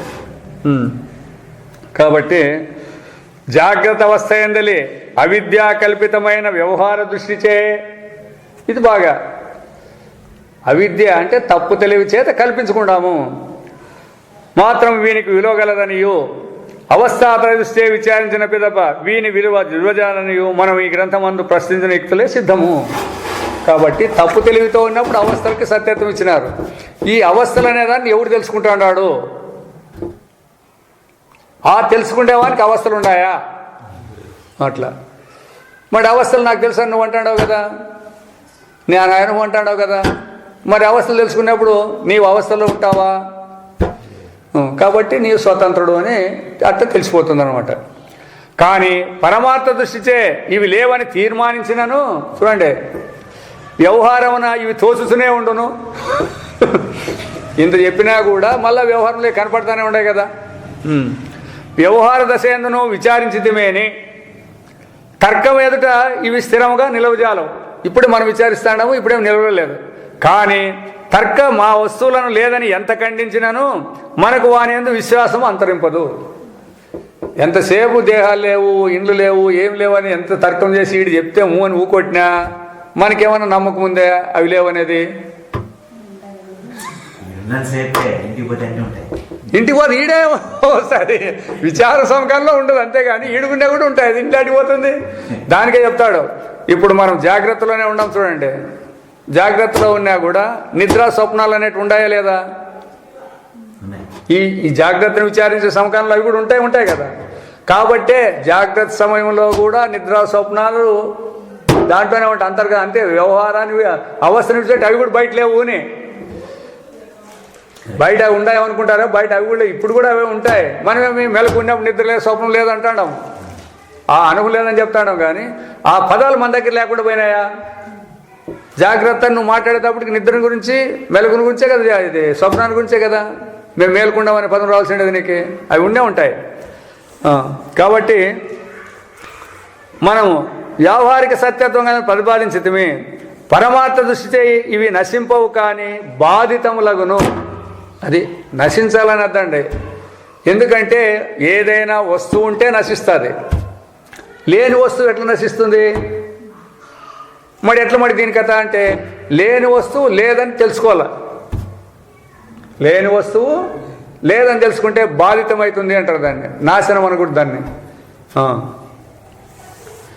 రజసర్పం వంటి ఏదైనా ఒక వస్తువు భ్రాంతి వచ్చినప్పుడు దాని సమీపనముకే చక్కగా పరిశీలన అది తోపక ఉండవచ్చును. నీటి యందు కనిపించు ప్రతిబింబము ఆకాశం యొక్క నీలత్వము మున్నగు పదార్థముల వలె బాధితములైనను కనిపించుతుండవచ్చును. భ్రాంతి పదార్థము తోపకుండుటకు మనకు ముఖ్యం కాదు. ఆ భ్రాంతి పదార్థము కనపడే అనేది ముఖ్యం కాదు. అది సత్యము కాదనచో నిజముగా విశ్వము భ్రాంతి రూపమున కూడా లేదని సునిశ్చితమగును. ఇప్పుడు భ్రాంతిలో ప్రపంచం ఉందని అంటున్నాం కదా, సరిగా విచారిస్తే భ్రాంతిలో కూడా ప్రపంచం లేదు అని. ఎట్లయితే తాడులో పాము ఉందని భ్రాంతి పెడితే తాడులో పాము అనేది ఉందే? లేదు. అట్లనే భ్రాంతితో మనకి ఇప్పుడు తోస్తాంది ప్రపంచం అన్నా కూడా దీంట్లో కూడా లేదు అనేదే అనుభవానికి రావాల. అది కాబట్టి తీర్మానించడం మనకు అత్యవశ్యము. మనకి అది ఏ జ్ఞానఫలము. ఏది తోచే సమకాలములో కూడా అది లేదనేదే ముఖ్యము. అందుకే భగవంతుడు కూడా చెప్తాడు చూడండి, మీకు కష్టాలు సుఖాలు వచ్చినాయి కూడా ఓర్చుకొని పోవాలా అని అంటాడు. అంటే అవి వచ్చినప్పుడు కానీ పోయేటప్పుడు కానీ నిజంగా లేవనే గుర్తించాలాడ. జనం ఏమంటారు? దాన్ని ఎట్లా అనుభవించేటప్పుడు ఎట్లా లేవని అంటారు. అనుభవించే సమకాలంలో లేవని గుర్తించడమే ఇక్కడ కావాల్సిండేది. మీకు పామని చూసే సమకాలంలోనే పాము లేదనేది ఎట్లా బోధపడుతుందో అట్లా గుర్తించాలా అంటాడు. దేహం నేనంటే వచ్చేస్తుంది, పరమాత్మకి ఎట్లా అంటుకుంటాయి ఇవి అని ఆడు చెప్తాడు.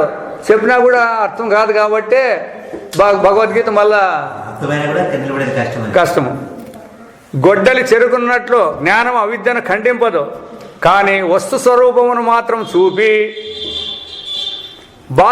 బాధితమగును. ఇప్పుడు లైట్ ఆ తాడును చూపిస్తుంది, ఆ పాము అనే దాన్ని తీసేస్తుంది అంతే. పాము నిజంగా తీసేసే దానికి ఏమైనా శక్తి ఉందే? ఆ భ్రాంతిని తీసేస్తుంది అన్నమాట. కాబట్టి భ్రాంతి ప్రపంచం కానీ సంసారం కానీ పూర్వము ఉండలేదు, ఇప్పుడునూ లేదు, ఇక ముందును ఉండదు.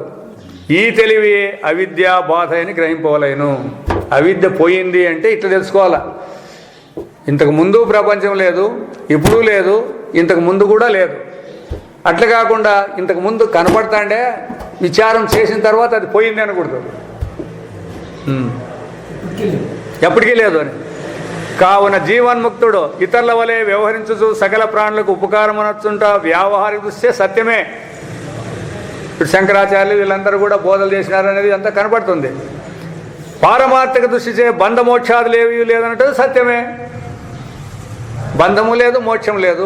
ఇప్పుడు ఎవరికెవరు గురువు, ఎవరెవరు శిష్యుడు అట్ట మోక్షం పొందాలా?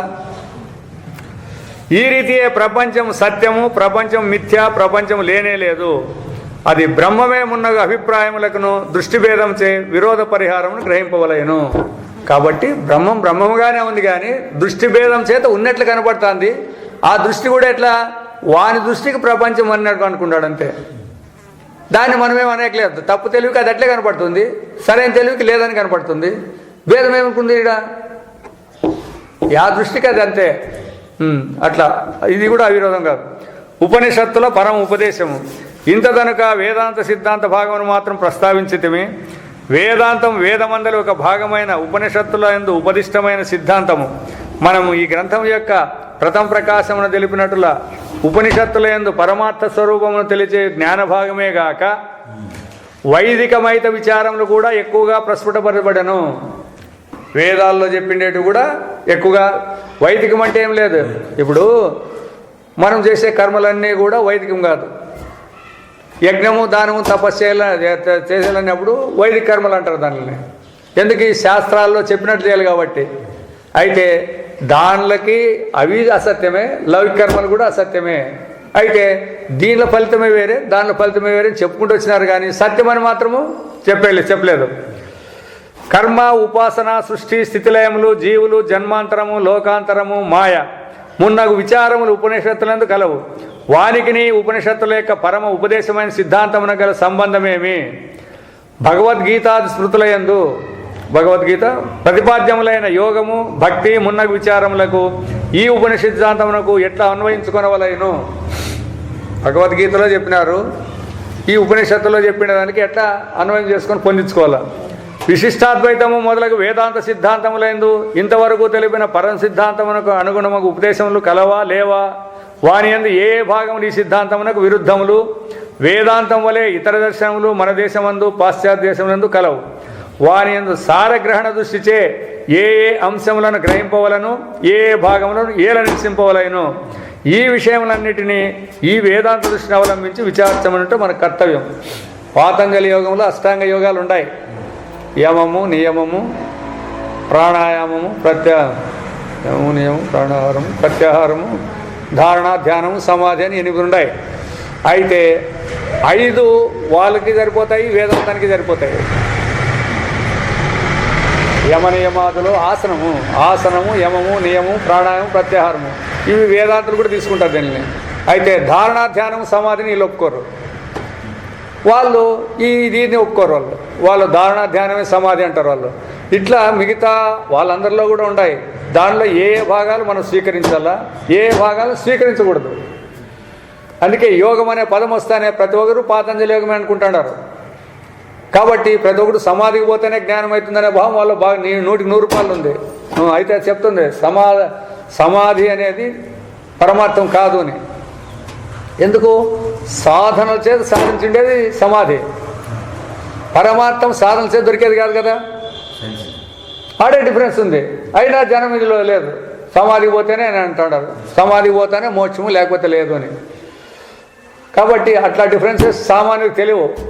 అందువల్ల వీళ్ళేం వాదిస్తారంటే వీళ్ళు చెప్పేది ఏమన్నా సమాధికి పోయిన వాళ్ళే జ్ఞానులు, కానీ వీళ్ళు చెప్పేది ఎట్లా ఉత్తమ మాటలతో చెప్తే నేను జ్ఞానం అంటే ఎట్లయితుందని వీళ్ళు వాదిస్తారు. దానికి ఏవి స్వీకరించాలని చెప్తుందనమాట. ఈ కార్యమును ముగింపని ఎడల వేదాంతం వల్లనే మరి ఒక దర్శనమునందును యుక్త్యనుభవములకు సమ్మతమైన ఇంకొక సిద్ధాంతం సిద్ధమునని సామాన్య మానవులు శంకింపవచ్చును. కాబట్టి ఈ విచారమునంతటిని ద్వితీయ సంపుటమున గ్రహించేదము. ఈటికే ఇడిచి పెడితే మనల్ని మిగతా లేక ఈ లెక్తారు అని దానికి మాట చెప్పినా సార్. ఈ అద్వైతం అంటే తత్వాన్ని తెలుసుకునే ఉద్దేశంతో మీరు సమాధి ధారణ అటువంటి చేసినారు. అయితే మీరు ఇంకోని కంపేర్ చేసినప్పుడు మీరు పోయిన రస్తా మంచిదే, తెలుసుకోవాలని పోయారు, తెలుసుకోకుండా పోతుంది. అయితే అది పూర్వానికి పనికొస్తుంది. ఇంకా వేదాంతానికి వచ్చి వచ్చిన వాడు అట్లా వాళ్ళే ఉంటారు సామాన్యంగా. అవన్నీ మీరు చేసి వచ్చింటారు. గుళ్ళు ఉట్టిపోయేవాడు అవన్నీ ముగించుకొచ్చినోడికి అర్హత ఇప్పుడు నువ్వు చెప్పేదేమి, మీరు సమాధే మోక్షం అని ఒప్పుకుంటారు అనుకోండి, సమాధికి ఎంతమందికి పోయి సాధ్యమవుతుంది?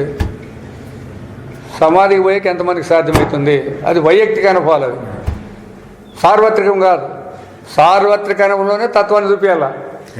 వైయక్తిక అనుభవంలో ఎట్లా వస్తుంది నీకు? నేను అబ్బా భోజనమే చేసేలేదు అంటావు, ఉండొచ్చు నువ్వు, మీరందరూ ఉండాలి కదా అట్లా. అది వైయక్తిక అనుభవం వేరే, సార్వత్రిక అనుభవం వేరే. ఇప్పుడు కొంతమంది వాడెవడో కరెంట్ ముట్టుకుంటే వాడికి బల్బు వెలుగుతుంది అంటారు, మనం ముట్టుకుంటే సస్తాము. వాడిని ఎత్తున బల్బు పెడితే వెలుగుతుంది అంటారు కదా, మరి కరెంటు వాడిలో ఉందంటే ఎట్లా? వాడికి విశేషం లభించిండొచ్చు, దానిలో తీసేసే వేదాంతము ఎవరిని తీసేయదు. ఎందుకంటే వాళ్ళు ఒకటే మాట చెప్తారు, అంతటా పరమాత్మే ఉన్నాడన్నప్పుడు, అంతటా సర్వవ్యాపకంగా ఉన్నప్పుడు ఇంక ఇప్పుడు వాళ్ళు వీళ్ళు అనేది ఎక్కడి నుంచి వచ్చింది అని అడుగుతుంది. అది వాళ్ళని మీరు ఎందుకు దూషించాలా? దూషించకూడదు. కారణం ఏమి అన్నట్లయితే వాళ్ళు వాళ్ళ మనస్సుకి, వాళ్ళ సంస్కారానికి, వాళ్ళకి తగిన యోగ్యతను అనుసరించి వాళ్ళు పోయింటారు, వాళ్ళ గురువుల దిక్కు అంతే. అందరూ ప్రపంచంలోని చీమ కూడా పరమాత్మ స్వరూపమే అన్నప్పుడు వీళ్ళని తీసేస్తారు మీరు అంటే? తీసేసేది కాదు అని చెప్తాడు. ఇట్లా ఏమైనా మేము అన్నప్పుడు మేము ఇతరులు నిందించినట్లన్నీ స్వామి రాస్తాడు. ఇది మేము నిందించడం లేదు, ఆ మార్గము సరైనది కాదు అని చెప్పినాము అంటాడు అంతే. ఏ మార్గము సరైనది కాదు, అంతేగాని వాళ్ళనేం తీసేసేయలేదు. ఆ మార్గం సరైనది కాదు అని చెప్తాండి. అది వీళ్ళేమంటారు, మేము మా మార్గాన్ని ఖండించినారు కదా అని. వీళ్ళు మార్గాన్ని ఖండించుకోకుండా ఎట్లుంటారు? తప్పు దావలో పోతాడు, సరైన దావ తప్ప ఇట్లా పోమని చెప్పే తప్ప అది. కాబట్టి అబాధితమైన తత్వం ఒక్కటే సత్యము. ఏది బాధించబడకుండా ఉంటుందో అది సత్యము, ఏది బాధింపబడుతుందో అది సత్యం కాదు. దానికి ఇప్పుడు ఆలోచన చేసి మీరు ఏది బాధించుకోకుండా ఉంటుందో దాన్ని అనేది మీరు ఆలోచన చేయాలి. ఇప్పుడు ఎవరెందుకు వాళ్ళంతే. ఇంత విన్న తర్వాత నేను అంటాను, నేను అనేవాడు మరి నిద్రలో లేకుండా పోతాడాను కదా, స్వప్నంలో కూడా వస్తాడాను కదా, మెలకు నిద్రలో రెండు లేకుండా అయితే ఇప్పుడు నేను మెలకులో ఉన్నాను, స్వప్నంలో లేను, నిద్రలో రెండు లేవు అని చెప్పేది ఉంది కదా, అది ఎప్పుడు లేదు, అది ఎప్పుడు బాధితమైంది? కాబట్టి అదే మీ స్వరూపము అని ఇంతే చెప్పేది. అంతే వేదాంతం ఎంతసేపు చెప్పినా లాస్ట్కి చివరికి ఇదే తీసుకొచ్చి చెప్తుంది. నిత్యత్వం మాకు మాత్రం ఎట్లుందని తెలుసాలంటే ఇది చెప్తాడు కదా, నువ్వే చెప్తాడు, మేమేం చెప్తామే ఇది అని. అది వ్యవహారిక దృష్టి చూస్తుండు చేతన అచేతన రూపమైన ప్రపంచంలోకెల్లా సారము. ఏదైతే బాధ్యము కాదో అది చేతనము అచేతనము, కదిలేది కదలదానికి జడము స్థిరం అనే దానికి కూడా. అది సకలమును స్వస్వరూపంచే వ్యాపించి ఉన్న పరమాత్మ. మనము మన ఆత్మ అని ఇప్పుడు భావించిన ఈ సంసారాత్మక స్వరూపమునకు అదే నిజస్వరూపము. ఈ నేననే దానికి కూడా అదే కారణం. ఇదే ఉపనిషత్తుల పరమ ఉపదేశము. ఈ వేదాంత సిద్ధాంతము సనాతనాచార్యులు ధర్మగ్రంథములైన శృతులయందు ప్రతిపాదములైన విషయముల ఆధారమున ఏర్పడిన వలన సనాతన వైదిక ధర్మమునకు సంబంధించిన అసంఖ్యాకములైన విచారములను సమాలోచించుటయు ఎన్నో ఇవన్నీ కలుపుకొని మాట్లాడి గ్రంథం యొక్క పరిపూర్ణతకు అవసరమైనను మనం ఇంతకు ముందు చెప్పిన వేదాంత సిద్ధాంతము ఏ ఒక ధర్మము మతమునకు కట్టుబడినది కాదు. ఎవరి అభిప్రాయాలకి కట్టుబడలేదు, ఎవరి యొక్క ధర్మాలకి కట్టుబడలేదు. అన్ని ధర్మాలు అందరి అభిప్రాయాలు అన్ని దీంట్లోనే అంతర్గతం. దీన్ని విడిచి స్వతంత్రమైన ధర్మాలు లేవు, స్వతంత్రమైన శాస్త్రాలు ధర్మాలు లేవు. ఏ కాలమందు ఏ దేశమందు గల జనులైనను ఏ మతమునకు చెందిన వారైనను ఇందలి విచార విధానము చే పరమార్థమును అన్వేషించి, ఈ హిందూ మతంలో కాదు, భారతదేశమే కాదు, ఏ దేశంలో ఏ లోకంలో స్వర్గలోకంలో ఉన్న వాళ్ళు కూడా, ఎందుకంటే ప్రజాపతి దగ్గరికి వచ్చినాడు కదా ఇంద్రుడు కూడా, వాళ్ళు కూడా తమ తమ సన్నివేశమునకు తగినట్లు దాన్ని ఉపయోగింప అవకాశం కలదని తెలుపుటకై శుద్ధ సిద్ధాంత భాగమునిచ్చే విశదీకరించితమే. అందరికీ అవసరమైంది అనమాట. ఒకరు నాకు ఇదే, వాళ్ళకు మాత్రమే సరిపోయింది, మాకు సరిపోలేదు అనకూడదు, అందరికీ ఇదే కావాల్సింది అనమాట.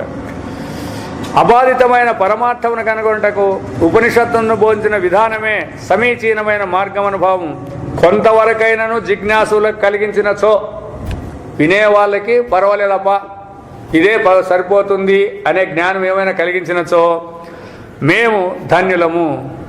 ఆ రాసిన ఆయన చెప్పుకుంటున్నాడు, కొంతవరకైనా దీన్ని పర్వాలేదు అంటే మేము ధన్యులం. అందరకు ఆత్మ అయిన పరమేశ్వరుడు ఆ విధముగా మనల్ని అనుగ్రహించుగాక. కాబట్టి ప్రతి ఒక్కరికి కూడా పరమాత్మ జ్ఞానం కలగాల అని చెప్పి ఆ ఆశీర్వాదం చేస్తూ ఇది ముగిసిపోతుంది అన్నమాట. ఓం సతో మా సద్గమయ తమసో మా జ్యోతిర్గమయ మృత్యోర్మా అమృతంగమయ. ఓం సహనావతు సహనౌ భునక్తు సవీర్యం కరవావహై తేజస్వినావధీతమస్తు మా విద్విషావహై. ఓం పూర్ణమద పూర్ణమిదం పూర్ణాత్ పూర్ణముదచ్యతే పూర్ణస్య పూర్ణమాదాయ పూర్ణమేవావశిష్యతే. ఓం శాంతి శాంతి శాంతి.